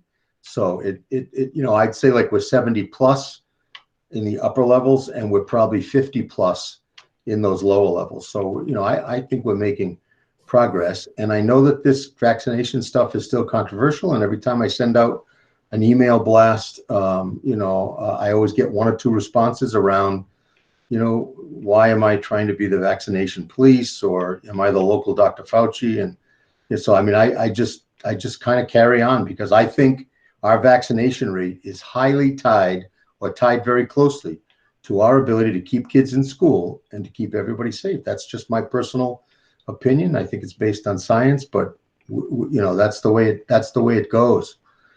Last but not least, we talked about that already, right? The ability to staff a building on any particular day, and we're waiting for those state waiver possibilities that Elizabeth spoke about earlier. David, go ahead. I have 2 questions. One is, is there any way that we could get a account for a range of students within our district who are vaccinated? Yeah, I can work on that. Yeah. But on both towns. Yeah. And secondly, what was your last bullet point? Oh, so the staff totals. the COVID advisory group. Does the COVID advisory group have any thoughts about, or do you have any thoughts, or does your admin team have any thoughts about what constitutes not having enough staff? That's an excellent question, because we had a meeting today with our COVID advisory group, or COVID task force, as we call it, which is essentially our nurses and our administrative team. And we do have a couple of reps from a hospital. They weren't there today, but they try to come. They're pretty good about trying to come. And that question came up with at today's meeting, and also at our union meeting this afternoon. We don't, and the simple answer is no, we don't have a benchmark for that. And I rely on the principals, and I've always told them it has to be much like any other closure. It has to be an early call. If they know at 5 or 5:30 in the morning that they simply can't operate, then we can close down. But I've really depended heavily on them. And so far, through a lot of goodwill of our staff, people doing jobs that they don't normally do, subbing, teaching, covering duties, we've been able to manage. But I was told today at Wethersfield it got very close. So we'll see. Davis, I see your hand. Yeah. So I guess just as we get some more clarity, David, on what those numbers would look like, what it means to reach that amount of staff out where we wouldn't be able to operate the school, or how many students we'd have to have out before we would have to, go to a remote option and look for alternatives. I don't know if this is something that can necessarily be answered here and now, but just thinking of ways of communicating that clearly to not only our parent population, but to the local population. Because part of the nature of this really is that it really is the entirety of our communities that have an impact on this, and community behaviors. I know that, I've been here since July, and I've seen that there's a lot of really hard work happening to make sure that we're doing everything within our ability to keep our schools open and to keep serving our students as much as we possibly can. And I can really only speak for myself here, but it's been frustrating to feel like there's some discontinuity across community institutions. So it just makes me think that insofar as we have the ability to be clear about what it takes for us to continue doing what we need to do as the school system and communicate that and just be very clear, and provide some public education on that. I guess I would just kind of invite, you, if you have any thoughts, and anybody else in the board administration, just to be thinking about that. Cause I certainly want to be contributing what I can to that cause, and keeping the schools open, keeping students learning and safe, as long as possible, and hopefully throughout the entire year. No, that's great, Davis. And I will certainly, I'll chase it a little bit. It came up today, and so I'll try to figure out some sort of a benchmark. Rebecca, I see your hand. I think it's really important, David, to have a benchmark. I'm kind of surprised that we don't have one already. But we it's got several perspectives on it. One is the perspective of school safety, and but also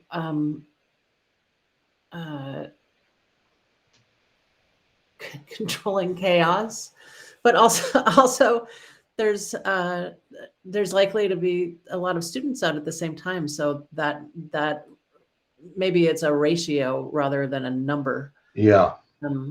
Yeah, that's what I'm thinking. I think that, I think that's probably what's been happening. And again, I mean, I think it's worth the discussion whether or not, this is such a it's such a, what's the word I'm looking for? An operational issue, and schools are, they're fairly unique, but I think it is going to boil down to some sort of a ratio. And what I want to do is I want to talk to the principals a little further after today's conversations, and find out those times when they've come close, what does that mean? What is that ratio? What is that student count? I mean, I think the way they've looked at it is if they can keep every student supervised in all of the areas, they feel they're okay. But again, there's more to it, right? Because there's actually the education, I mean, that, which is what we're about. How much of the curriculum is really getting taught, right? I mean, I think those are issues. So let me do a little work on it with the principals and the administrators, and I'll get back to you, or maybe we'll report out at the SU board meeting. Rebecca, I see your hand, and then Amy, and then I really would love a chance for the principals to kind of tell us their thoughts about it. Rebecca? Just to piggyback on what Davis was commenting on, we continue to hear in the news how not only schools, but other institutions, be it nursing homes or but other institutions throughout the communities are also experiencing this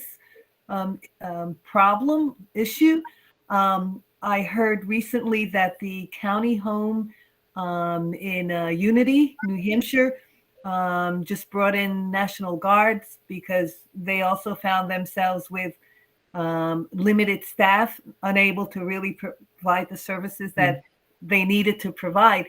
And but I think what Davis commented on is a real opportunity, maybe, because can we have this conversation with the community in a way that brings them into the picture? And I hear what you're saying, David. It's very, very tricky. And I've thought about this with schools. You just can't bring anyone into the situation without checking. But I'm just thinking that maybe bringing the community in some form or fashion may open our eyes to something that we as educators cannot see because we are really focused and concerned about how we provide services for our students. But I just wanted to say that it can be an opportunity. It is definitely a really difficult situation, but striking, and an opportunity though to maybe do something differently, but also have different partners in the conversation. Thank you. Thank you, Rebecca. Amy? Well, my concern is that when there's a number of staff who are out and the days, other people have filled in, our principals are taking over in classrooms, paras, just people who are there. And it's all wonderful how everyone is coming together. However, if it's those same people every single time, that can lead to some serious burnout, perhaps, for want of another word, kind of what Jennifer had brought to our attention at our last meeting. And we need to be mindful of that as well. That's a good point. Thank you, Amy. Principals, do you mind weighing in on this? I can weigh in a little. I think it's hard to say a number or a thing.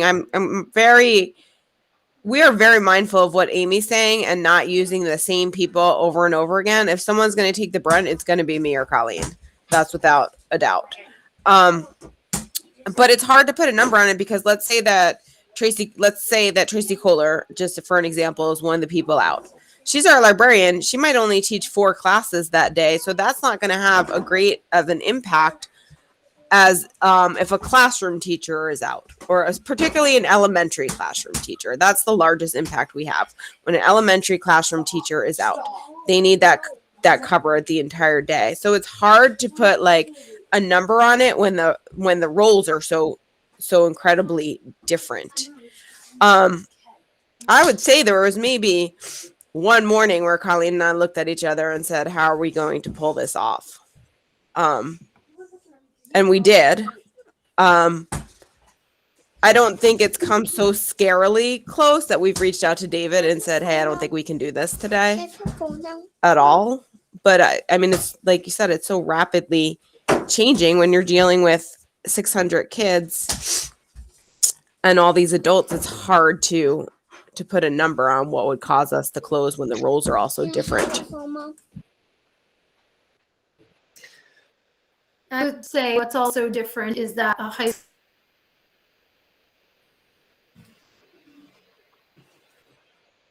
school teacher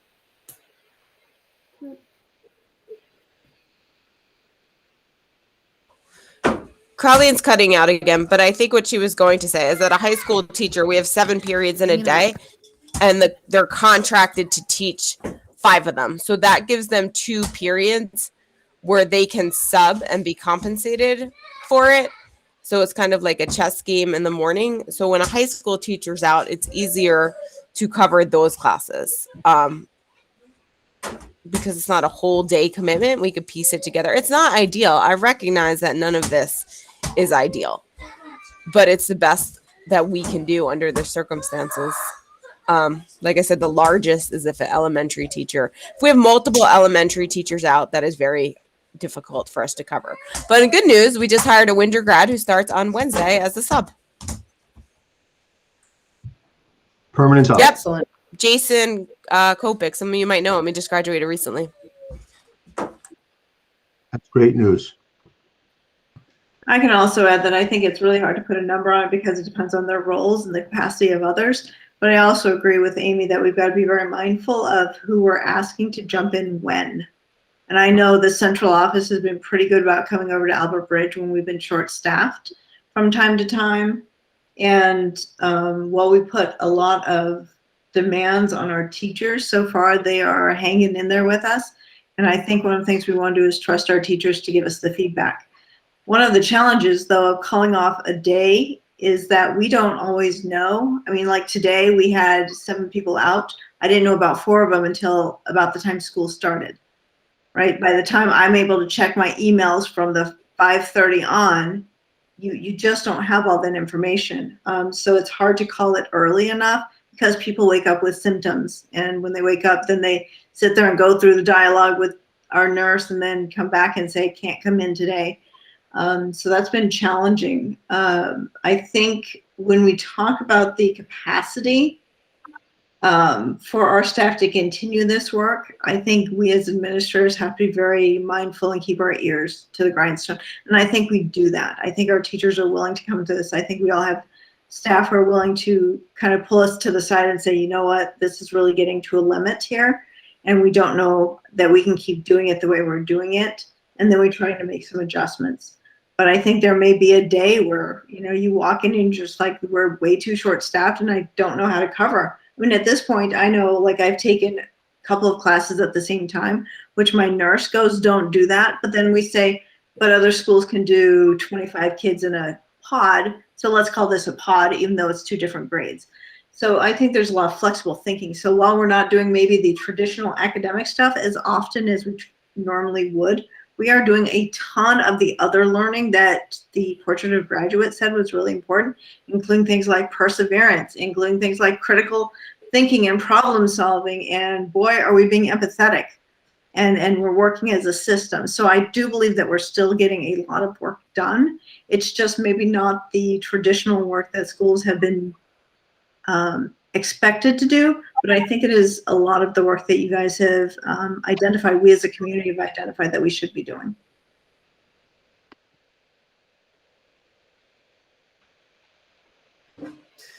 Thank you for that, all of you. Thank you. And also, thank you.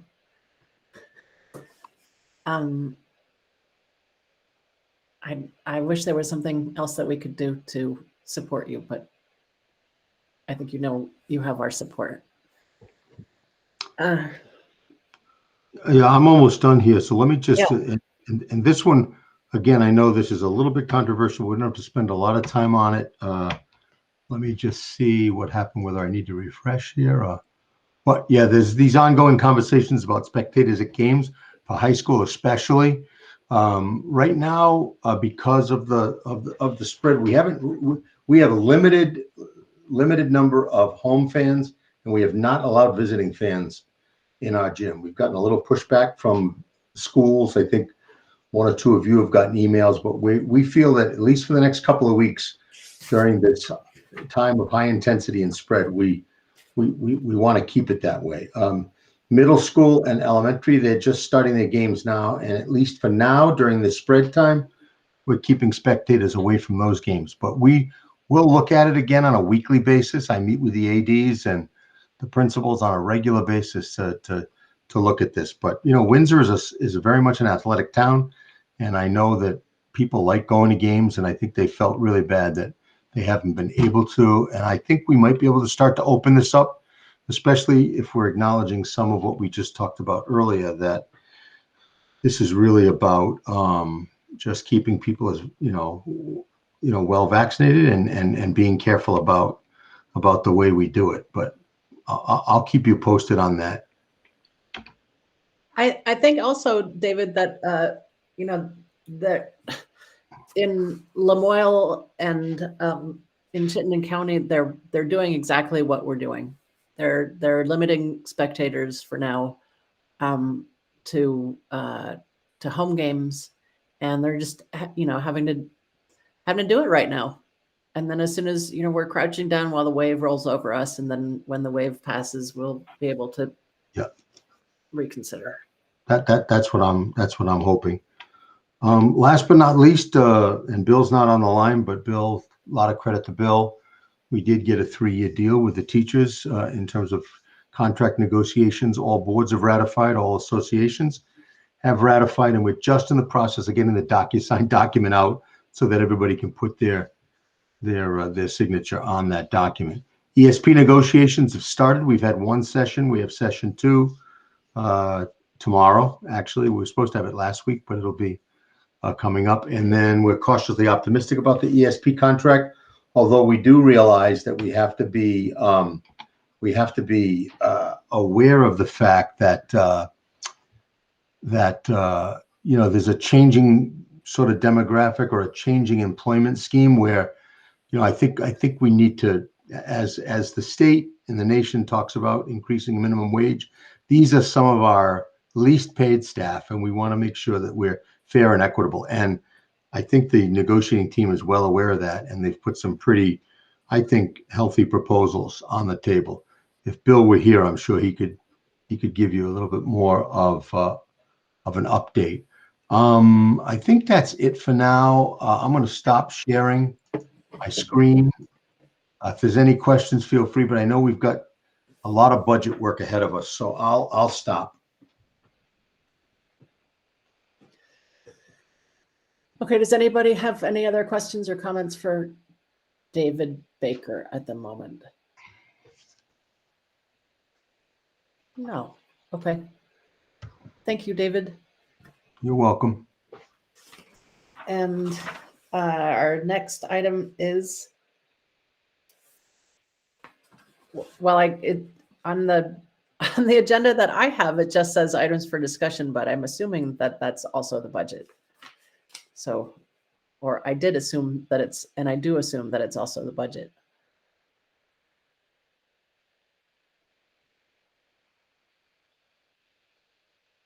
Baker, you're muted. Yeah, my mic is off. I think the way we're going to start this is Jennifer's just going to, we did part of the presentation, quite a bit of the presentation last time. I think Jen's going to share just some of the highlights quickly. And then we do have Ed here, and we've got the budget, both in terms of the expenditure budget and some of the tax implications that Ed can go over with us as we move forward. I know for some of you, this is your first time through a budget cycle, so hang on, strap in, because we want to be thorough, but get through this. Jen, do you want to take it? I'm happy to take it. So what I'd like to do is try and be very brief with the presentation. Most of it is very similar to what you've seen. We've condensed some of it. I've also added in research components that we've been doing over the last few months, trying to put together what it takes to not only do the strategic plan, which we have been putting in place for years now, but as well as addressing the issues of this pandemic. So I'm just going to briefly run through this with you, if you don't mind. Let's see. No, I don't want to do that. Let's see if I can present. All right. So most of this you guys have already seen, and I will, again, just try and be pretty brief. So our primary goals is the alignment of the budget with the strategic plan, continuous improvement plan, educator quality standards. And what I'd like to add in there is that we also need to be looking at, and a big part of our budget is addressing the needs that have become heightened or became new during the pandemic. So the 3 goals that we have: student success and engagement. We've been through all of these. We also have culture and student wellness, again, a part of our portrait of the graduate work that is now part of our strategic plan. And then goal 3, which is information and communication, how we inform people and look at data. So those 3 goals have been with us now for a little while. Our budget goals this round really are about meeting the needs of our students, including being very creative and flexible in how we're going to work with and support them, meeting our curriculum expectations in all kinds of areas, including the traditional academic areas and the non-traditional academic areas, which many of us believe are probably just as important, if not in sometimes more important. Continue to invest in our authentic learning, which I'll talk about in a little bit, and provide engaging experiences. So the research out there right now that says, let me pause, sorry. So those are the things that have been set up for us in order to provide what we'd call the standard education, right? So when we looked at the Portrait of Graduate before we even hit the pandemic, these were the things, these 3 goals really are what came out of that work.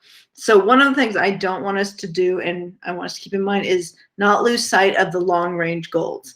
These things are still really critically important. And what we have to do now is pay attention to those things that we need to sort of navigate through the choppy waters of this pandemic.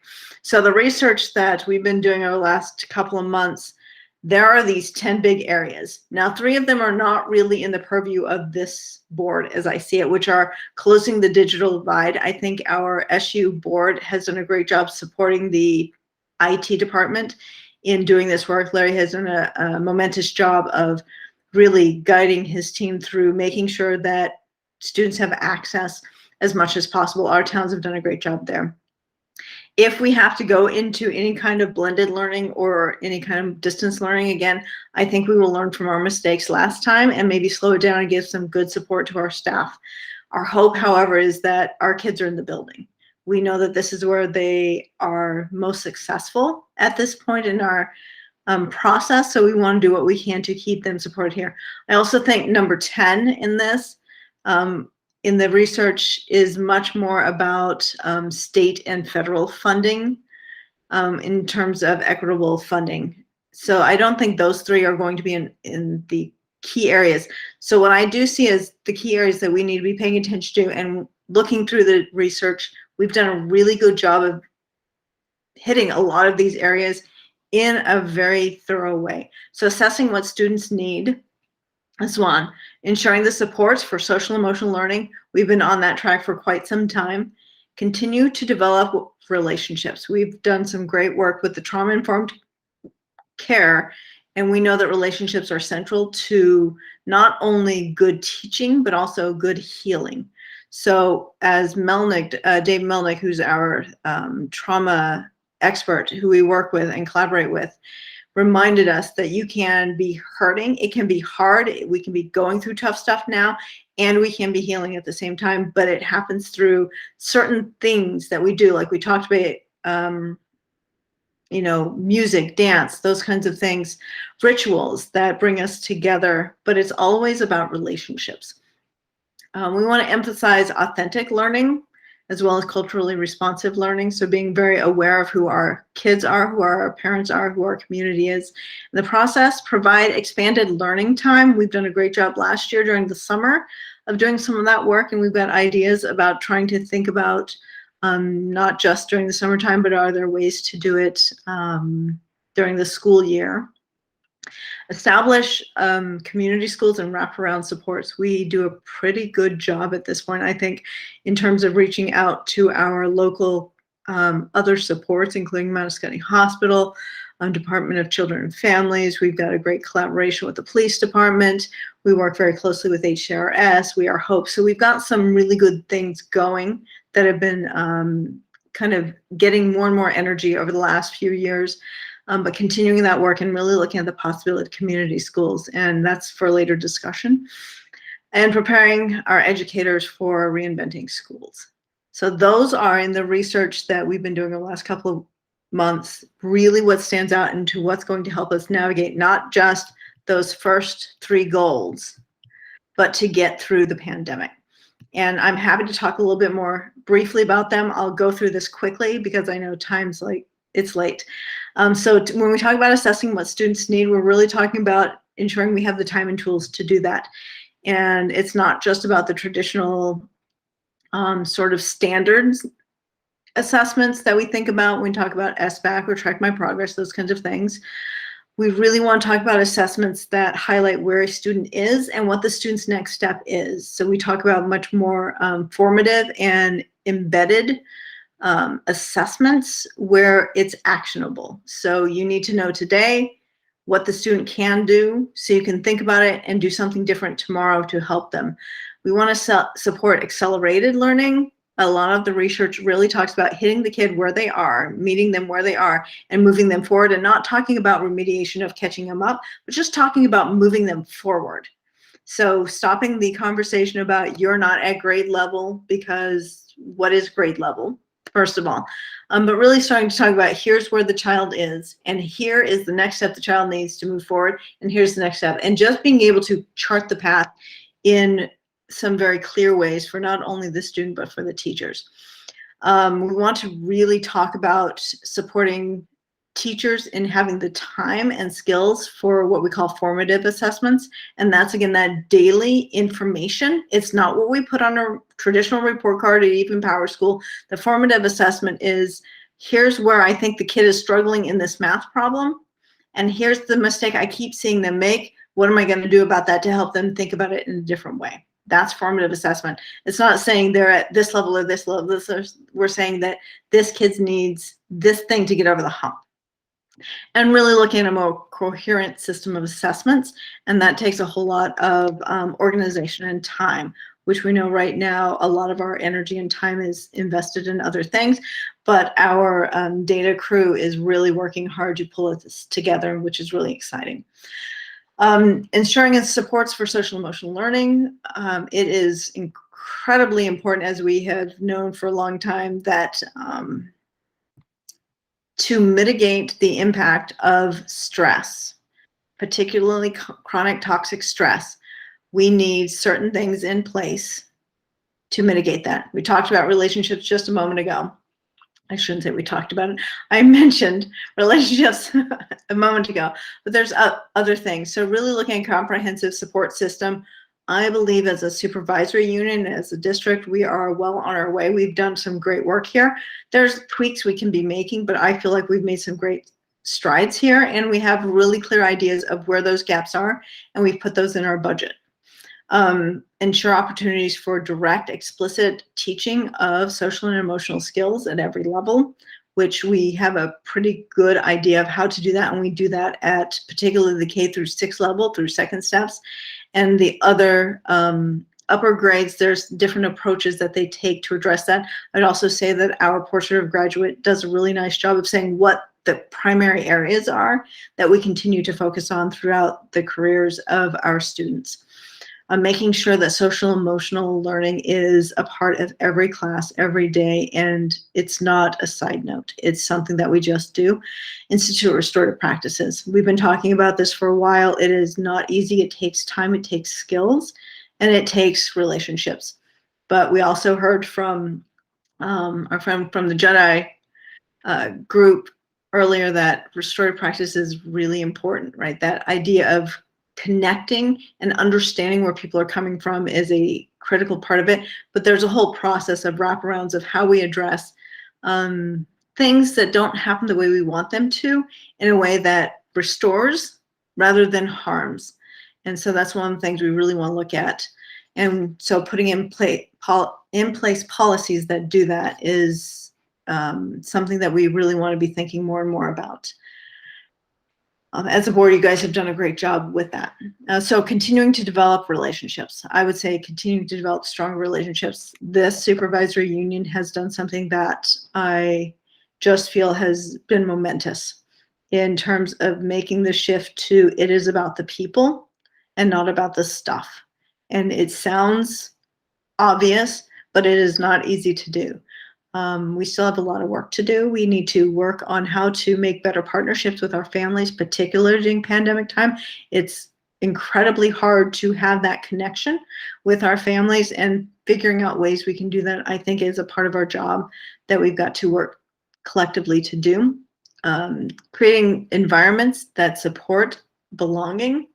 We know the 3 primary components of an intrinsic learner is belonging, autonomy, or a sense of choice, and a sense of mastery. So that belonging, however, happens to be the most critical of the three. If you take that belonging out, the other two tend not to matter so much until you get to a really high level. And when we're talking high level, we're talking like way past the apprentice level or way past a bachelor's level. We're talking about like a master's level, where you can have less belonging and much more sense of mastery. So really creating these policies and practices that we have been doing to support relationship-centered approaches. When we talk about project-based and place-based learning, this is, I think, what we've gotten a jump on in many ways as well, because we emphasize that authentic learning, what we call authentic learning, providing more and more time and energy and tools so that our staff can really develop those types of learning experiences, and then also the assessments that go with it. So how do we know whether a kid knows, understands, is able to do what we're asking them to do? And it's much more complex to say, does the kid know, understand, and is able to demonstrate perseverance than it is to say, does the kid know, understand, and is able to demonstrate multiplication, single digit, right? So much more complex. So we need to figure out how to support the time to do that. And we've been given this wonderful amount of time in the afternoon to do some of this work, and we're seeing some really interesting ideas come out. So we also want to, in this process, make sure that this learning is culturally sensitive, culturally connected, culturally sustaining. So knowing who we are as a community and being very aware of who we are as a global community, I think, are important components. Build capacity and redesign the assessments. So it's much more about complex problem solving and thought versus getting a right answer. We want to provide expanded or extended learning time. We do know that the summer work that was done has some really positive results. So we want to continue to find ways to invest in all of those kinds of experiences that go beyond the school day as well as into the summer.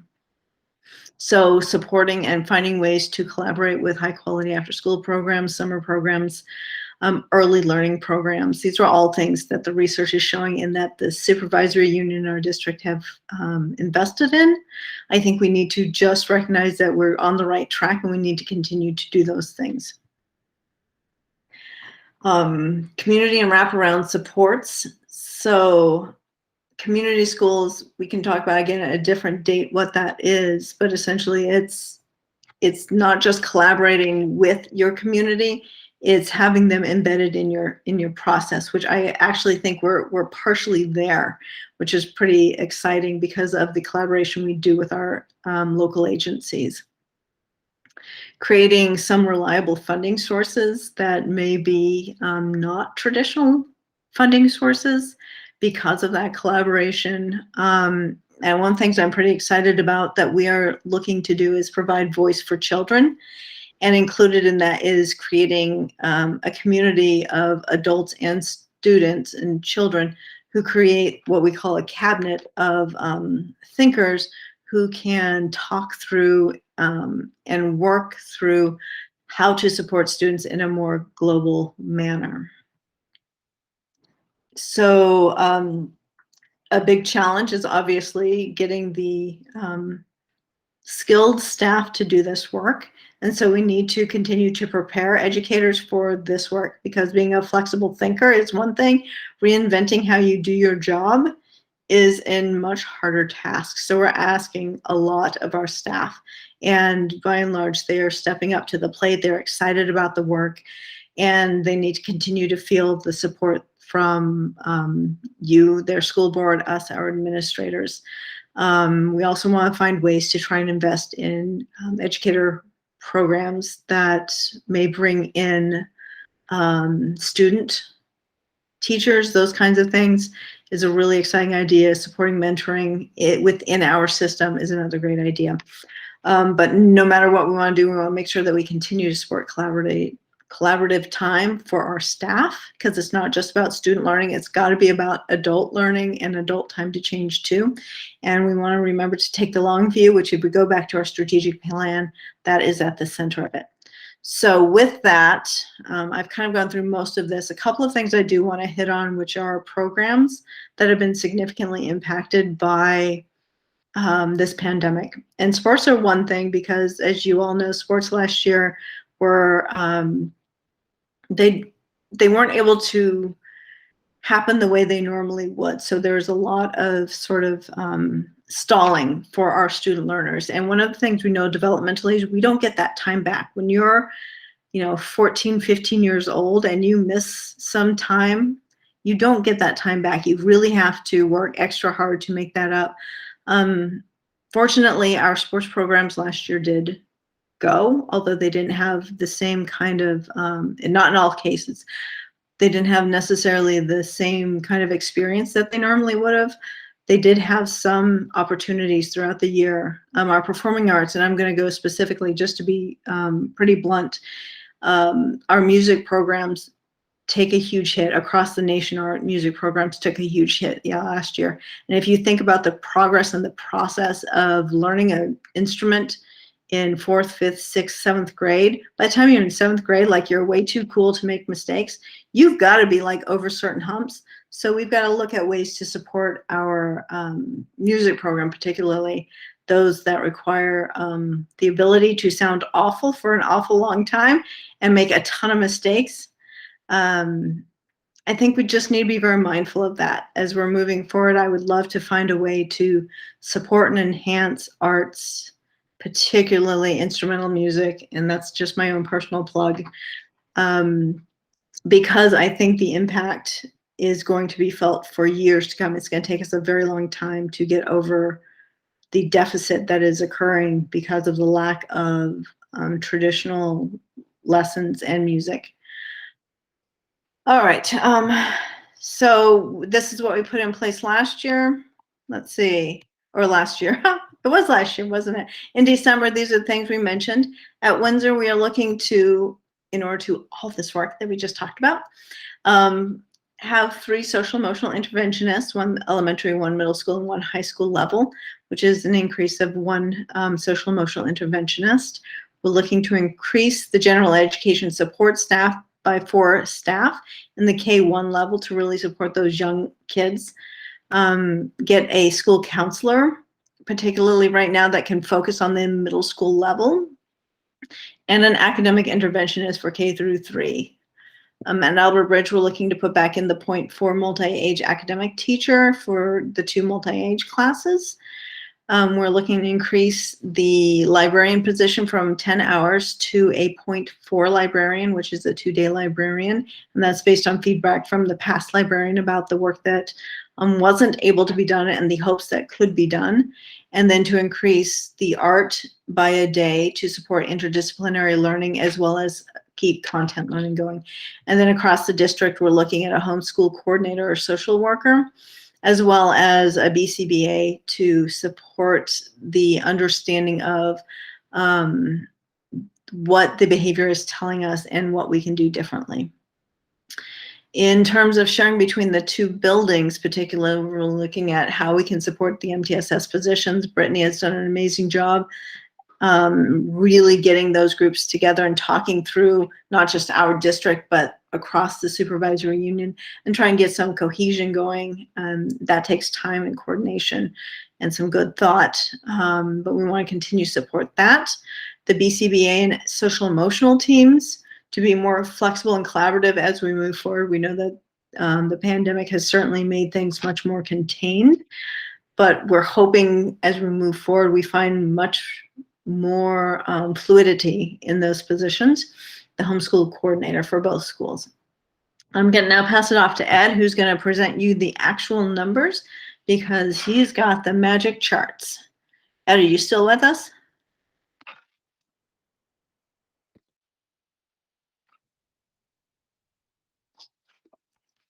Let's see. I can present my numbers if you don't have them, but I think they've changed since last time. I think Ed's on the phone. Oh. And Let's see. Ed, can you share your screen? Maybe it's a West Windsor intermittent outage tonight. It could be.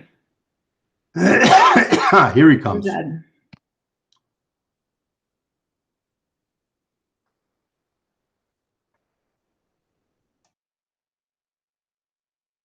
You guys hear me?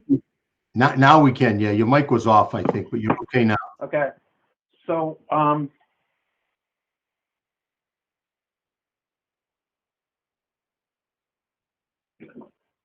right. So the budget is currently constructed is, and I sent this all out earlier. So if people have questions or direct questions, or I could just walk through it again, it's up to you people. It's up by 1.449 million, which is a 12.34% increase. Okay. Some of the statistics that we use to generate the catch rate, equalized pupil. The equalized pupil is down by 2.24% or 14.15 students, which is significant when it comes in terms, if it goes down, the tax rate goes up, generally speaking. The common level of appraisal, in both towns, it's gone down, which is predictable because we've seen a significant increase in real estate values that hasn't necessarily kept up with the grand lists. The education per equalized pupil is up 14.576%, which is a $2,324 increase. That's well, that's a significant increase. Your tax rate scenarios right now are they're broken into two groups because when we got the letter from the tax commissioner, the tax commissioner said that there was a $90 million surplus in the ed fund, and he presented, based on that, he presented us with scenario A and scenario B. Scenario A was they would apply the entire $90 million to this year's budget, or this year's ed fund, which would then bring the budget down bring school budgets down across the state. Scenario B would be that they wouldn't use that money. And for both scenarios, he gave different property yield and income yields. So A was higher, which brings things down. B is lower, and I've outlined both of those there. So what you're looking at currently, and you're looking at a $1.249 million surplus, and I haven't applied any of that surplus as a local revenue. I'm sorry. If I had applied that as a local revenue, then your tax rate would go down. So anything you use in terms of local revenue would bring your tax rate down further. But the scenarios that I showed you over here, these four actually, don't have any of that 1.249 million in there. So if you go with scenario B, which is the one that I, having spoken with my colleagues, that's the one they advised us to go with, which is the one where we don't have any of the 90 million in the ed fund. You're looking at a 12-cent increase in West Windsor and 10-cent increase in Windsor. Questions?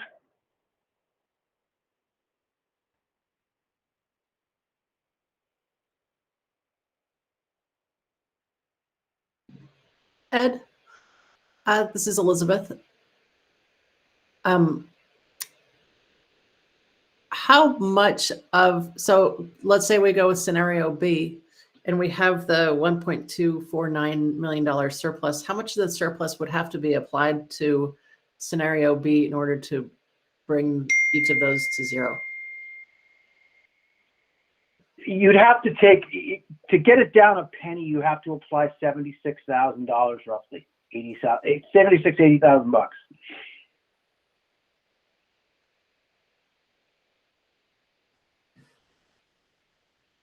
Okay.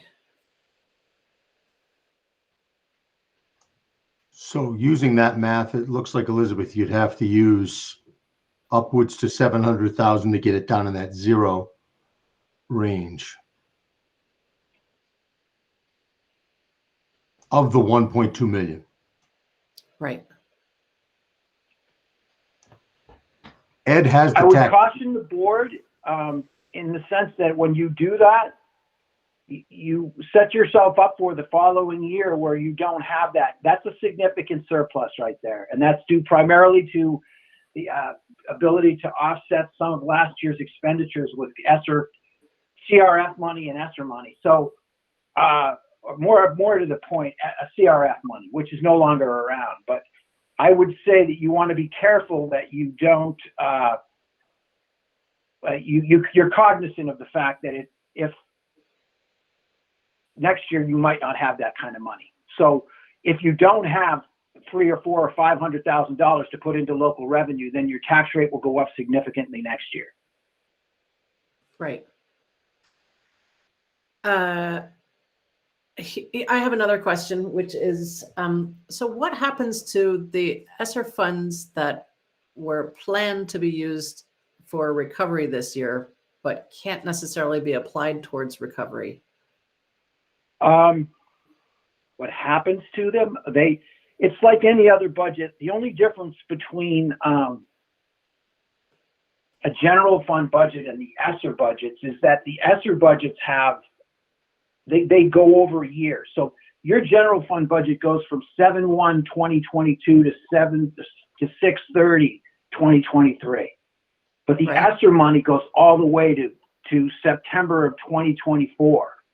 So any money you don't spend you just carry it into the next year. Okay. And what you end up doing is you have to get it. Okay. I'm sorry? I got you. I got you. It just keeps rolling over to 2024. Right. Okay. Thank you. And Angie, I see you're on here. When you apply for Esser funding and you're currently on, we're doing a good job spending Esser. So when you apply for Esser funding, do you have to, I imagine you have to quantify the success of the spending. For Esser 1 and Esser 2, there are fewer hoops to jump through. Basically, they gave us the money and we just spend it. I suppose we could be audited and that sort of thing, and they would be looking for proper paperwork trail, that sort of thing, and just procedures that we used. But in terms of providing evidence that our investments had the success that we or had the impact that we had thought they would, ARP Esser 3, you'll see more of that, and that's the $2.4 million. So I can't imagine that you would have, I mean, I would think that you would just have to show that it had an impact, not that it had an overwhelming success rate or anything like that, but that's where you spent the money and it had an impact. We do have our recovery plan the recovery plan from the Agency of Education does include a reflection, if you will, where we have to look back at our Esser 2 budget and look at the data to show if our interventions, to provide data to basically show that we did those interventions like we said we would. Right. And then it's also an opportunity to reflect on the success of those. They thought we would be in a recovery year, and I haven't heard anybody from the Agency of Education or the federal government not reneging on that this really hasn't been a year for recovery. I'm hoping that eventually they come out with that idea, but maybe if they continue to call it recovery, then they don't have to extend the recovery period another year and provide more funding. That's what I was wondering. That is exactly what my next question was going to be, whether if they call this a non-recovery year, since we know it's not a recovery year, then, and we go into Esser 3 and you still have to, or is the next year Esser 2? It's Esser 2B yeah, instead. yeah. They don't want to extend it all the way to Esser 3 if that's the case. I don't know. I think it'll be interesting and unfortunate to watch it unfurl, but It will be. maybe we live in interesting times. Amy? My question is to Ed or to anyone. You have scenario A, where all of that education surplus is applied, and scenario B, where it seems like none of it is. So it's all or nothing, or do you think there might be something that lands in the middle? That's entirely up to the legislature, and right now, these are the two scenarios the tax commissioner has provided us with. Thank you. What do you think, Elizabeth? Put that legislator hat on. I have no idea. We haven't even heard the governor's stance on it yet. We don't hear that until I next will Tuesday. say, as an editorial, I will say that every year that we go into this budget, the legislature meets, we hear all about a $600 million shortfall in teachers' retirement fund. From a fiscal point of view, this 90 million in my mind should just go to that, but I don't make those decisions.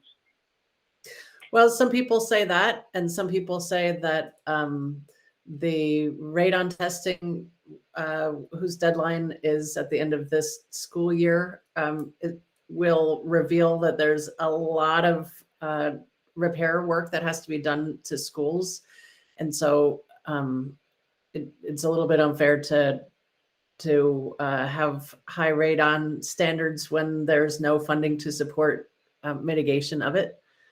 And there's all kinds of hands grabbing at that pot of money. So it's hard to know really. And again, we have not heard from the governor what he would like to do with it. And we won't for another week. So I think we should plan for scenario B, still not knowing what the outcome is going to be. And I wish I could say that I can fix it for you, but I'm not on the education committee anyway. So even if I were, I couldn't, I alone can't fix it. Ed, could I ask a question? I think I know the answer, but if they want to apply some of that surplus as a revenue, that only takes a vote of the board, right? Not a vote of the public? Correct. And if they want to,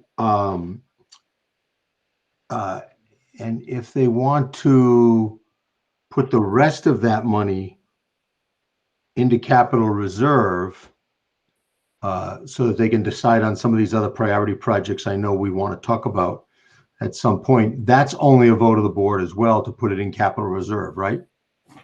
Yes. Yeah.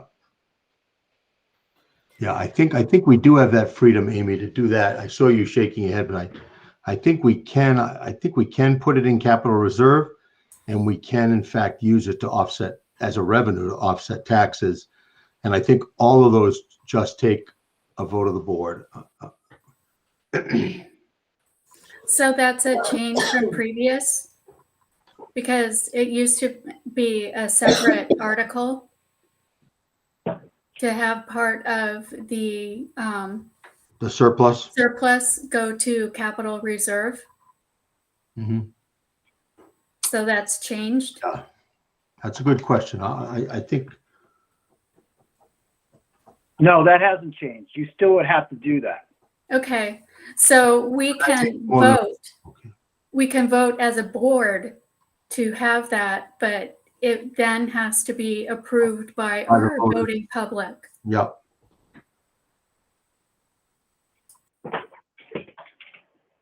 So it would have to be a warrant article.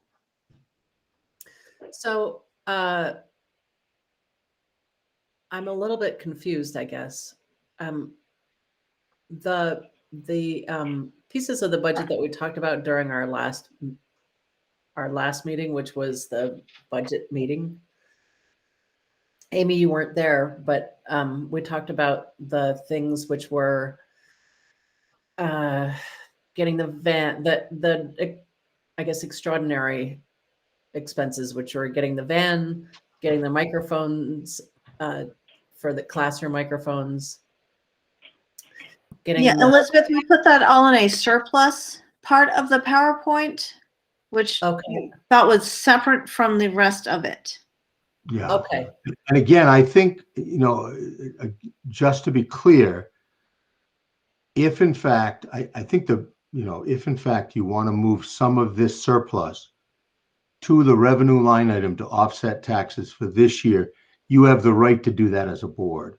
In terms of putting additional monies into the capital reserve, the more I think about it, Amy is right that we can vote on that tonight, but then that has to go as a warrant article. How you spend that reserve, and I don't know, Ed, how much is in the reserve right now, but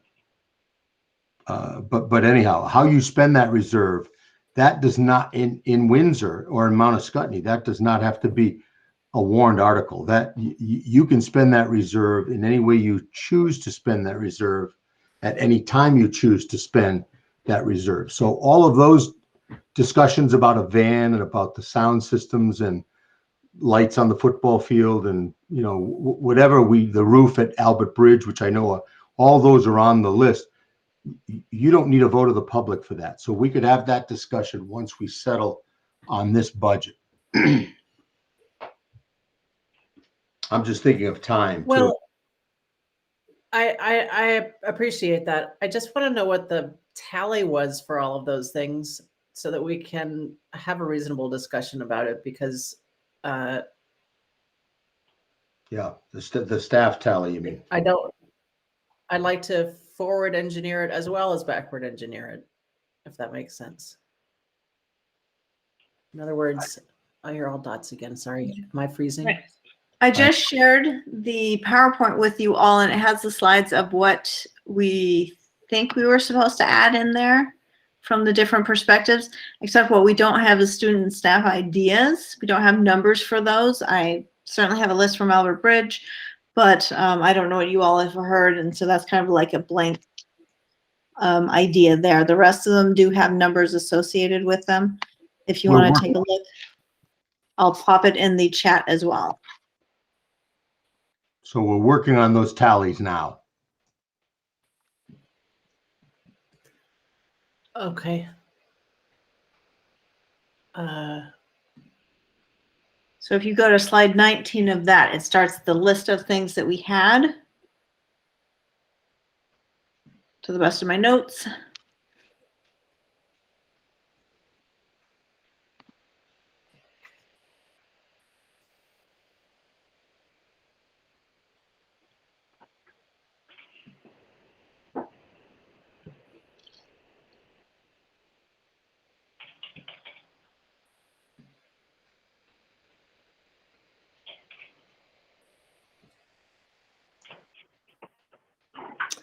We had talked about, I think you missed a couple of things actually.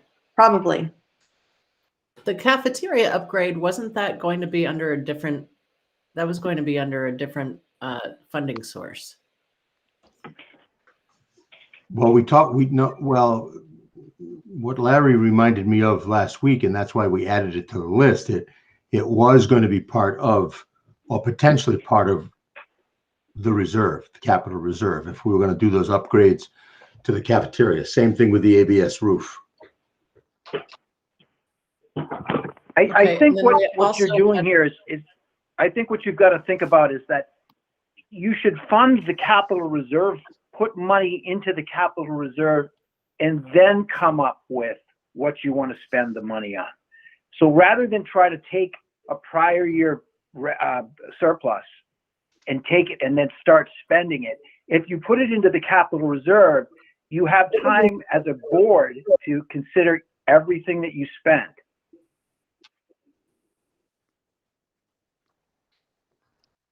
So the first step would be to put it into the capital reserve. Whatever you decide to put in just builds your capital reserve, and then you can make decisions.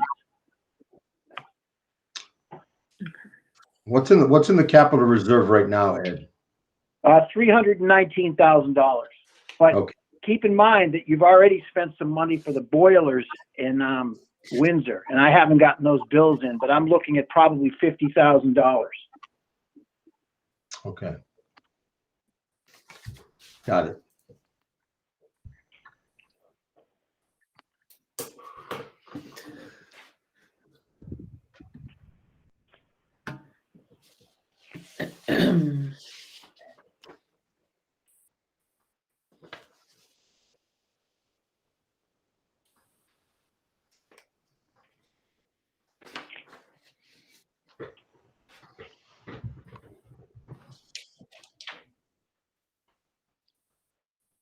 I mean, clearly this budget reflected, as Jen pointed out, several increases in staff.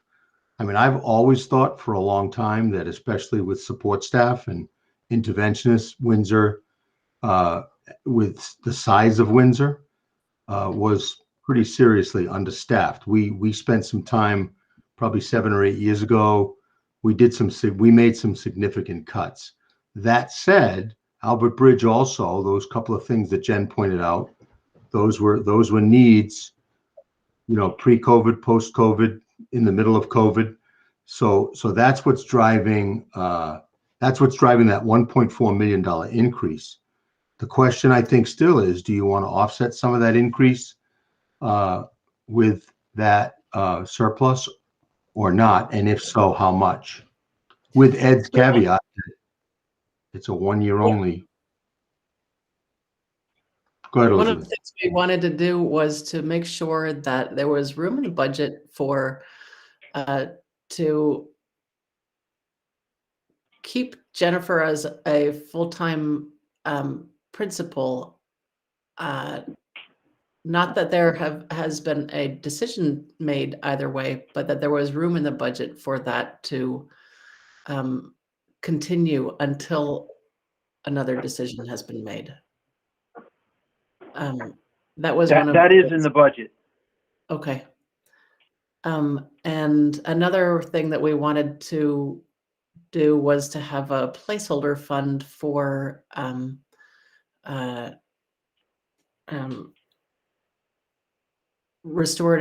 quality restorative justice training. That we know we're not there yet.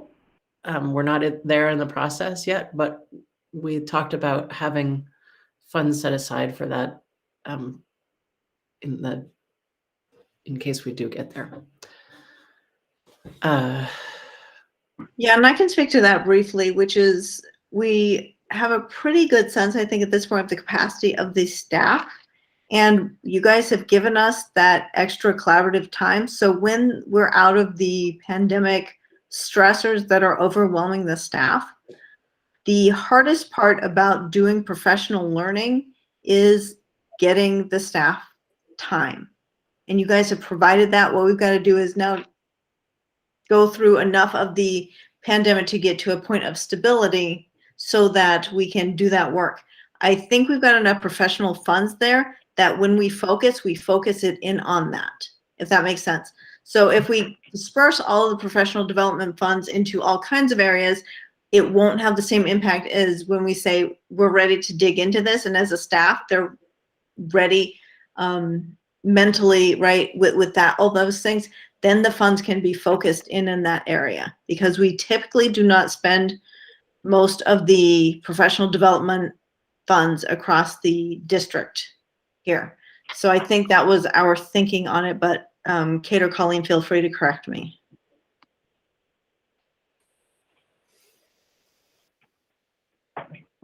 Yeah, the other thing I'll add to that, Jen, is I think we just recently, or Katie just recently, hired somebody with a strong restorative justice background. So I think we can do some of that training internally, as long as, like Jen said, we have the time.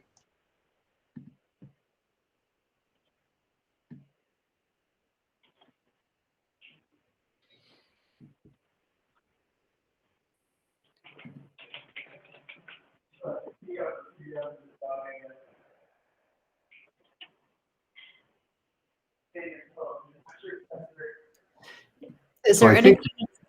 Good. Sorry, Elizabeth. Go ahead. I don't really have a sense of how much a new roof for Albert Bridge would cost. I was told 140,000 by Larry. Yeah, those numbers were in the PowerPoint. We just didn't get there.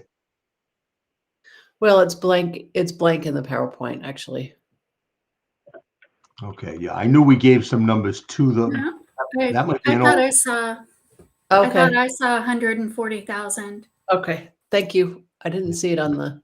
Yeah, we've got those numbers in there. Estimates, only estimates.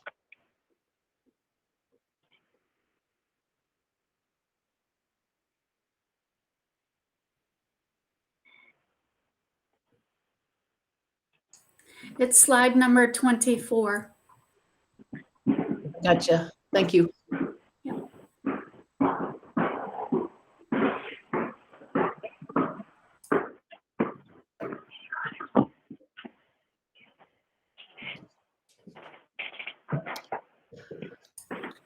I think we have to consider with our surplus and applying some of that to scenario B to lower that change, because Absolutely. we have Yep. to keep in mind our community's capacity to approve that budget. We can wish for all that we want, and I believe that this budget as presented is very responsible in terms of supporting all of the youth in our community, as well as our staff and administration. But that doesn't mean that our community will see it that way. Well, I propose that we put $500,000. I cannot believe I'm saying that, but we put $500,000 into the reserve, and then apply the rest of this year's surplus to the budget. I think that is very reasonable. That's where I was going to go, around 500,000. But because that takes, and I appreciate your methodology, Ed, but I also wanted to kind of backwards engineer what our wish list was, including, a new roof for Albert Bridge isn't exactly a wish list item. But if we already have, say, conservatively speaking, $200,000 in the capital reserve, we can adequately have plenty to talk about as far as what we'd like to do with it. So,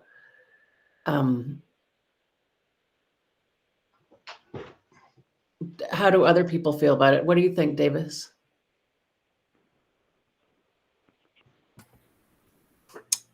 No, I think setting aside 500,000 makes sense to me. And applying the rest to the scenario B? Mm-hmm. I think, it could be that the governor does put or that the education committees in the House and Senate, and ultimately the governor, do put everything into scenario A. And in which case we'll have another surplus. Exactly. Or a different tax rate. Right. Nancy, are you still here? Yes. I agree. I just wanted to know how much, if we put the 500,000, which I do agree with, how much is the other half, the other piece? $749,051. Good. Okay. Yes, I'm with that. Okay. And Bill's not here. Rebecca? Yes, I would agree with it also, and it does sound responsible. I think it does sound responsible. And if we do that, then we will still have fulfilled the obligation of our merger, which was to apply our tuition savings to enhancements and improvements in education. So,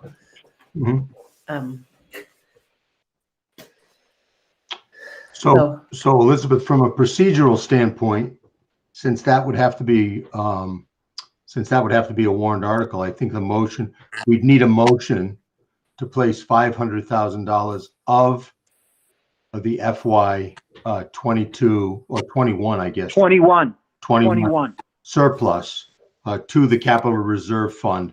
That would just need to be a motion if somebody wanted to make that. Then we can deal with the bottom line budget. to apply, wait, say that again, David, just so I'm clear. Motion, somebody would move to apply 500,000 of the what is it, Ed, 1.24? 1.249051, $1,249,051. Right. I'm going to type the motion into the minutes here, but essentially it would be to place $500,000. The motion would be to place 500,000 of the FY21 surplus into the capital reserve fund. Ask the voters if they'd be willing to do that. So the motion would be to request to the voters of Mount Escutney School District to place $500,000 of the current FY21 surplus to the capital reserve fund. Amy, I see your hand. And yes, I make that motion that we, that we apply 500,000 of our fiscal year 21 surplus to our budget, and to the capital reserve. To the capital reserve fund, with the remainder of the surplus to go towards our taxes.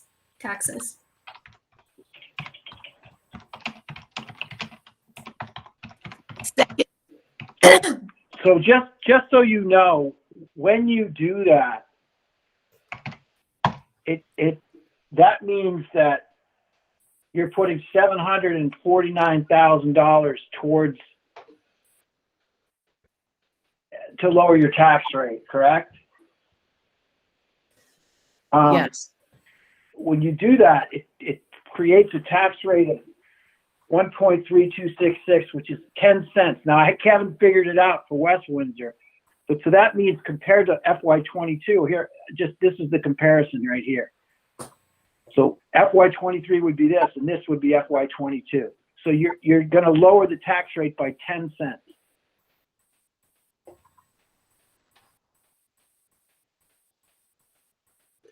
Yeah, I think that's the idea, right? Yes. So you're going to have, instead of having a 10-cent increase, you're going to have a 10-cent decrease in year-over-year tax rate.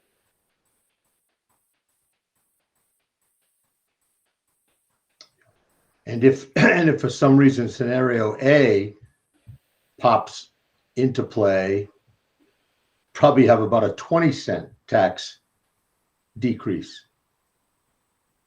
Well, in Windsor, because I have to do them separately only because they have different CLAs. Right. So if I use scenario A,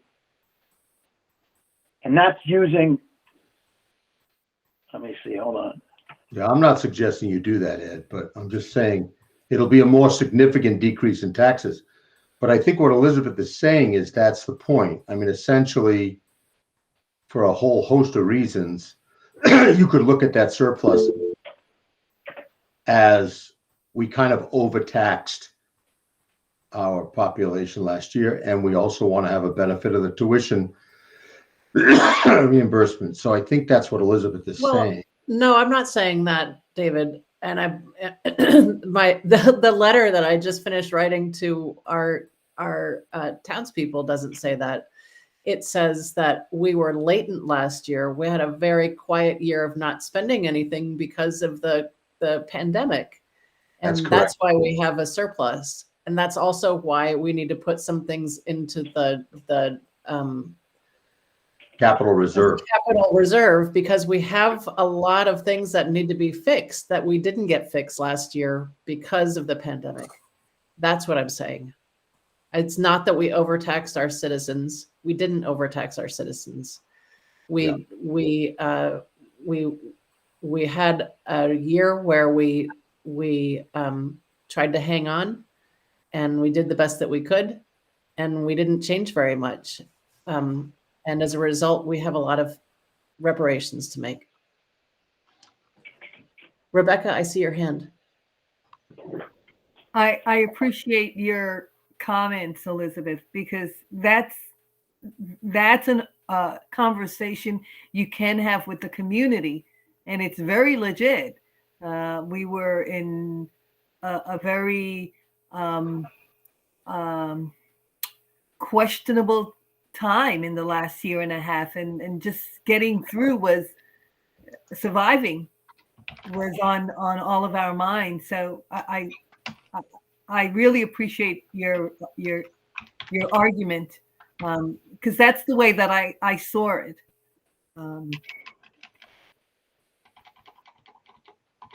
Thank you, Rebecca.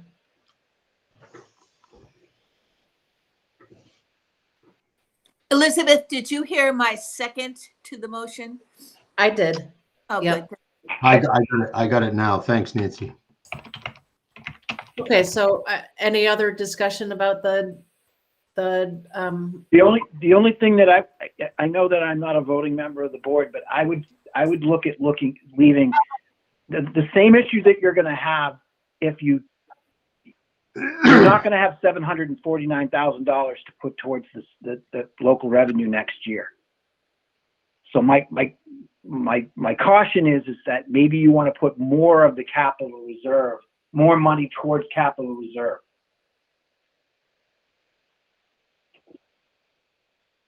Why? Well, because I just think you've got a lot of projects in mind. You've got a surplus here that you could use that for. I mean, but also, don't you think that in the next year our CLA rating will be much more favorable? I mean, it can't get worse. Only if they do another a townwide appraisal. What's the number that triggers a townwide appraisal, Amy? Mm-hmm. There's no number that triggers it. It's usually it's scheduled. A percentage, and I it's on the. I thought it was a percentage that. It is, and just a sec. A CLA below 85% or over 115% necessitates a reappraisal. And we were what, 86%? Windsor is at 92.39%. And what about West Windsor? Ed had it right Do there. you have that number? What's the West Windsor CLA? I have it somewhere here. Yeah, there it is, 88.95. Yeah, getting pretty close there. Yeah, you're getting close. But I think I know that Windsor is already having the conversation of a reappraisal. Uh-huh. But it's not like it's going to happen in the next year. And it takes years too, doesn't it, Amy?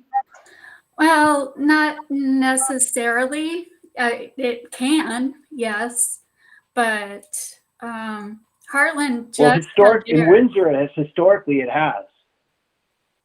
Right, but I think we've learned a little bit from previous reappraisals.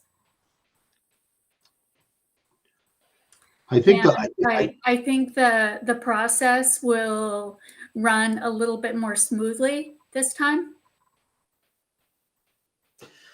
Well, and anyway, My point being that it can't be for West Windsor, it can't be this bad forever. And that'll, I mean, this is drastically affecting our tax rate. So that's also a factor, is all I'm saying. So Correct. Elizabeth, just to be clear on Ed's point, right? I mean, I think we all understand this, that the balance, if you decide to put 500,000 into capital reserve, the balance is over 700,000 that you're putting toward revenue, which will then be tax relief, right?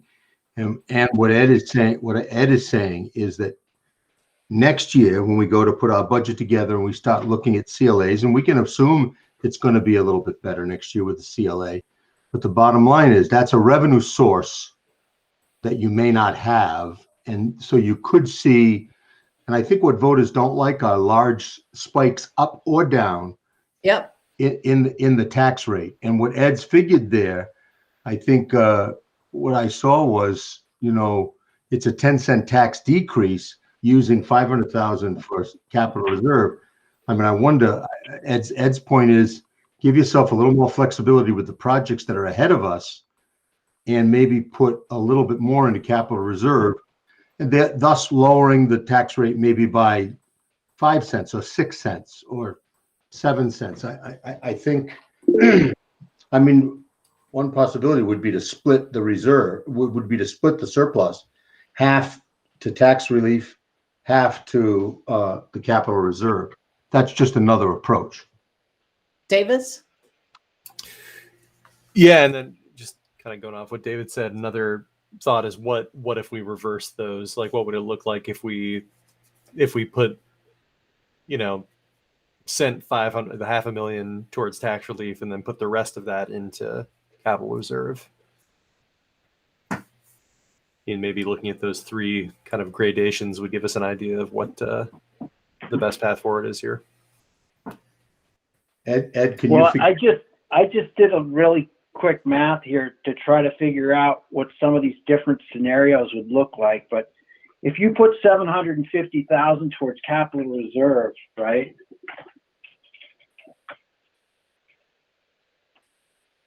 That's this right here is what Windsor would be.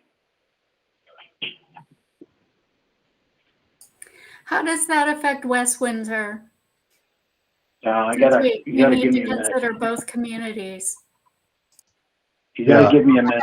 I gotta pull up the other worksheet. because wait a minute. Oh, hold on. I can do this quicker than I thought. I think I could just do this. 88 point.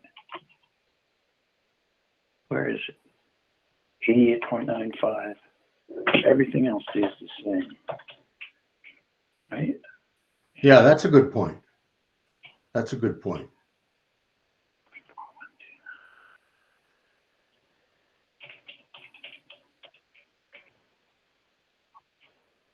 Yeah. So that's what it would look like.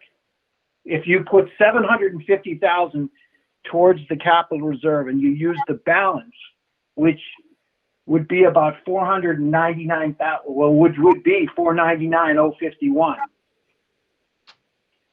You're basically reversing it, as Davis said. Yeah. So you're going to save 6 cents in West Windsor, and you're going to save 7 cents. That's use scenario B, right, Ed? Yeah. Yeah. Okay. Okay, Ed, I've got one more for you, and I apologize to everybody for putting us through one more exercise, but what if you split it half and half, so it's 600 for each, or 650 for each?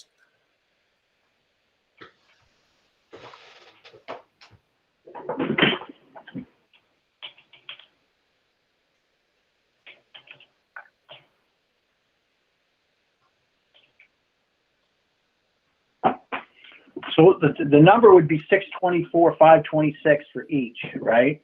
Right. And just make sure I get this right. Okay. 1.3954.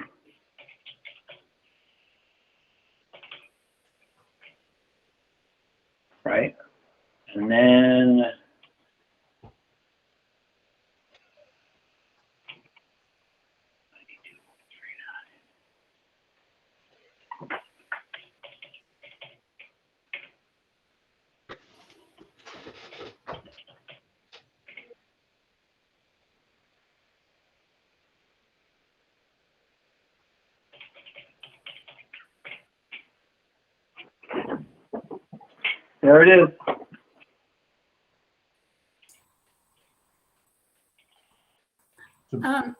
That looks pretty positive.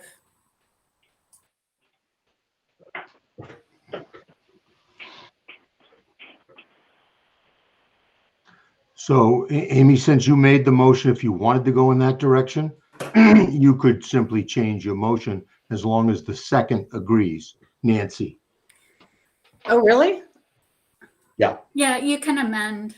And I amend my motion that we put half of our surplus into capital reserve and the other half towards tax relief.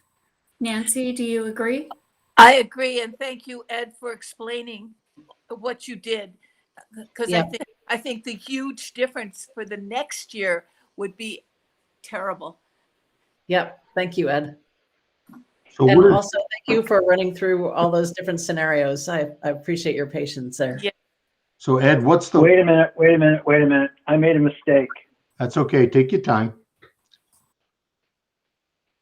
Plus, give me the number. Well, when you get done, I need the actual number of what half of the surplus. Did anybody write that down? I did. It's 624,526. Okay. I'm just getting it for the minutes. That's all.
That's the number.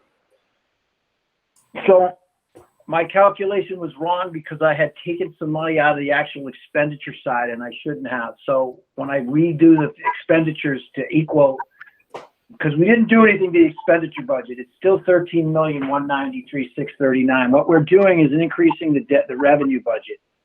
And as you can see, when you do that, you're looking at a 3-cent increase in West Windsor and a 1.61% increase in Windsor.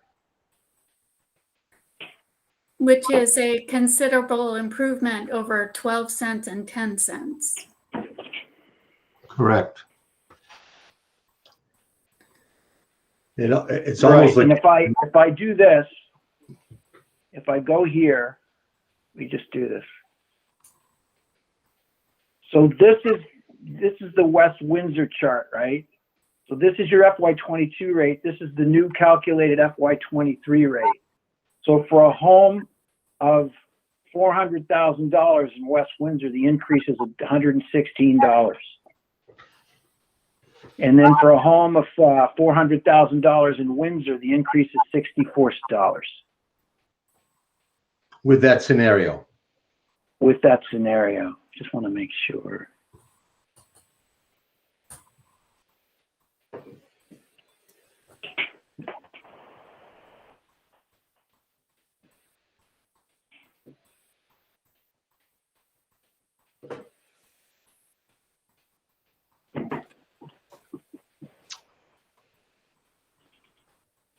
I need to step away for just a second. I'll be right back.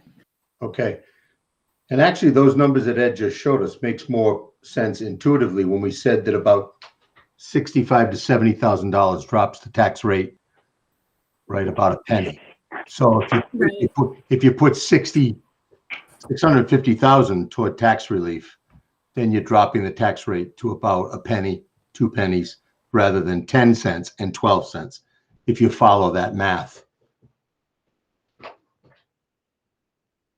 I thought the other one looked a little low.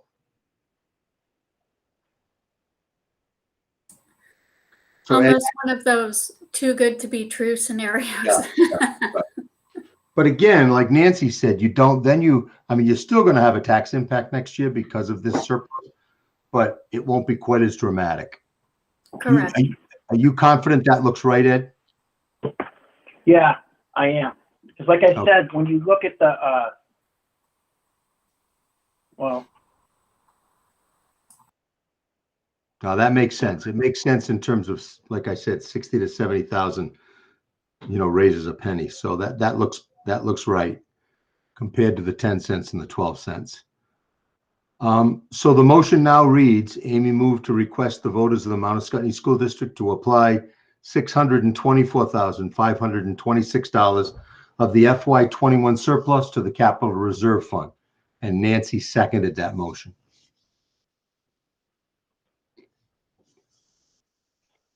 So we lost our chair, but our vice chair is our vice chair here? Our vice I'm here. chair is I'm right here. here.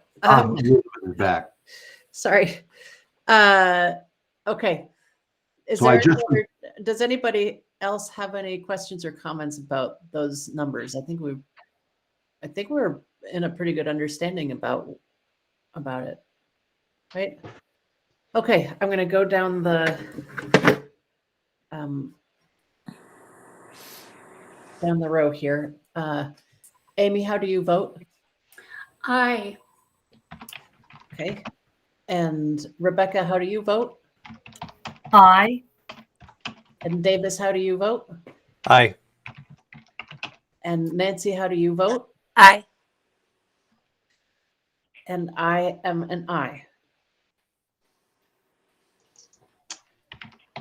so David, the expenditure budget is this number right here.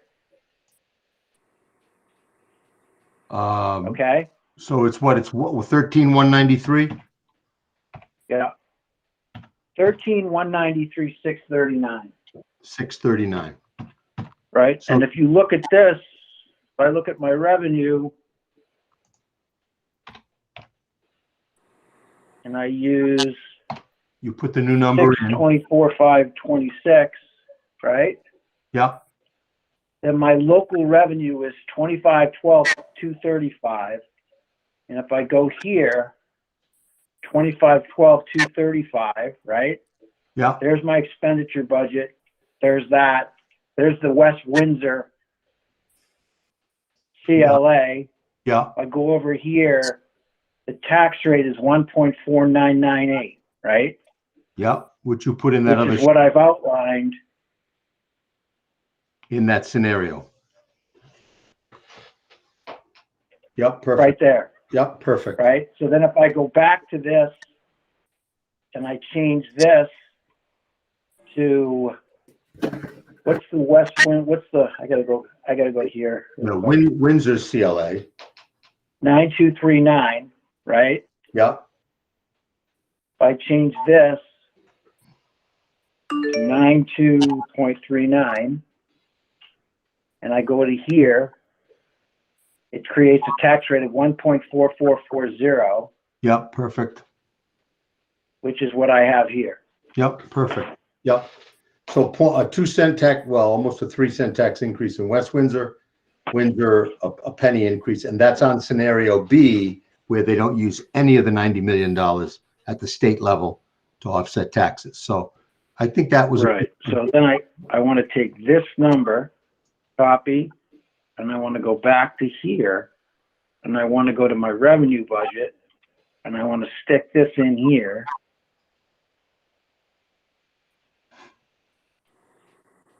And it balances. Yep. So from the Ed Fund, we're going to get 10,506,743. Yeah, perfect.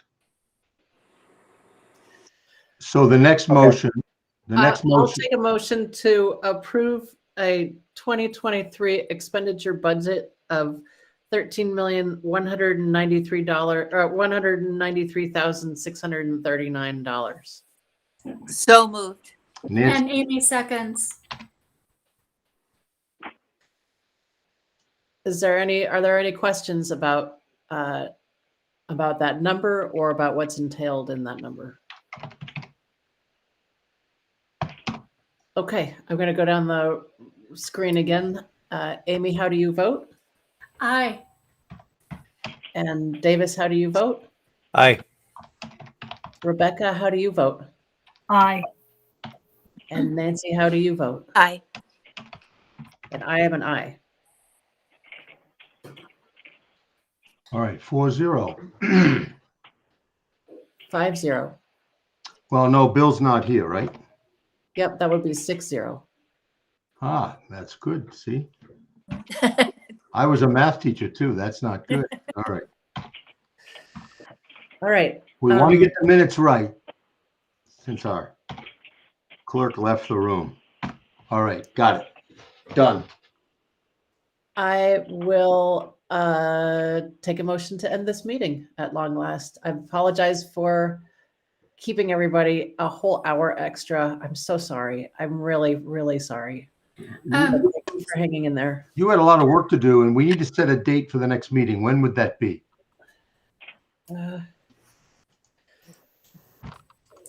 I don't have a calendar on mine.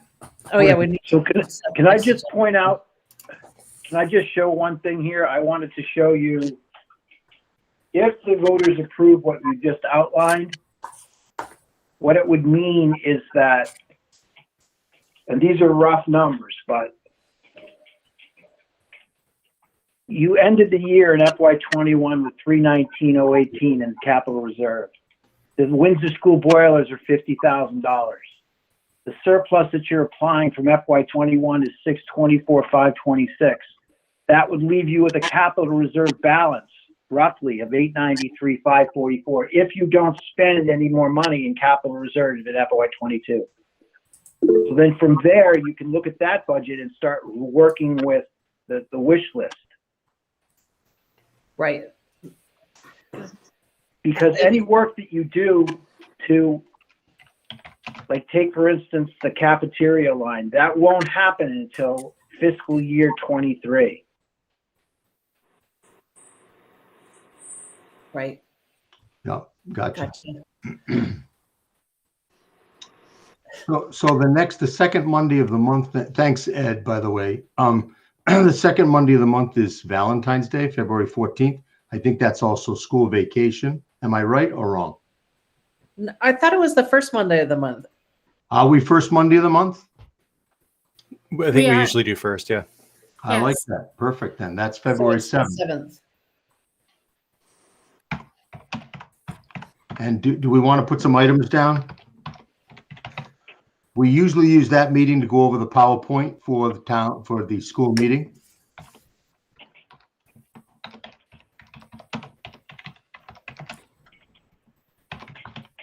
We will also have a better idea on whether or not this meeting has to be hybrid. Yep. Right. And if it has to be hybrid, where our physical location is going to be needs to be discussed. Right. I'll just put other meeting details.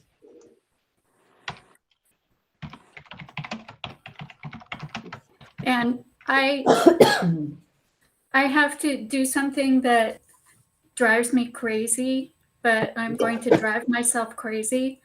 I have an announcement that I neglected at the very beginning of the meeting. I can't believe it, but when I saw Colleen Deschamps's face, it reminded me that we have 2 Windsor High School students who auditioned for the North Country Community Theater NCCT teen show, and they are part of the cast, and it's very exciting.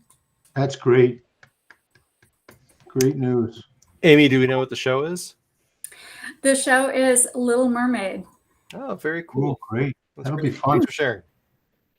Something else we should have on that agenda is the schools, the students' wish list with money.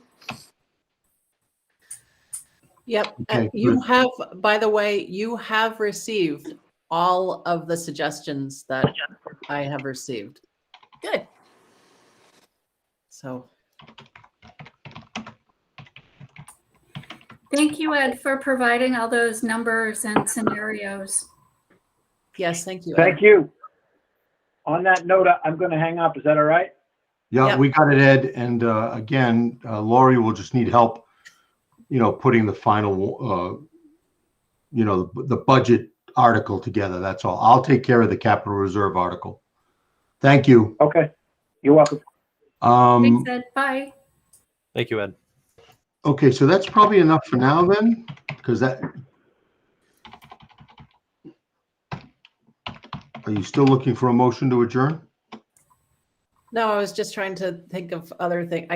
It's actually too late for me to be able to find anything for our next agenda, but I will by the time of the next meeting. Yeah, well, I've got the school meeting prep on there. I've got other meeting details, and I've got review the capital reserve wish list, which would include what Nancy said. Yep. I make a motion to adjourn. All right, Amy moves to adjourn. Second. Boy, you're quite a team tonight. Okay.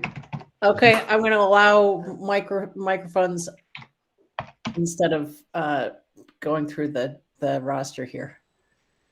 All those in favor of ending this meeting at long last, please say aye. Aye. Bye. It was nice to see you all. Bye, guys. Bye. Bye. Good night. Thank you. Thanks for hanging Good in work there. tonight. Very good work.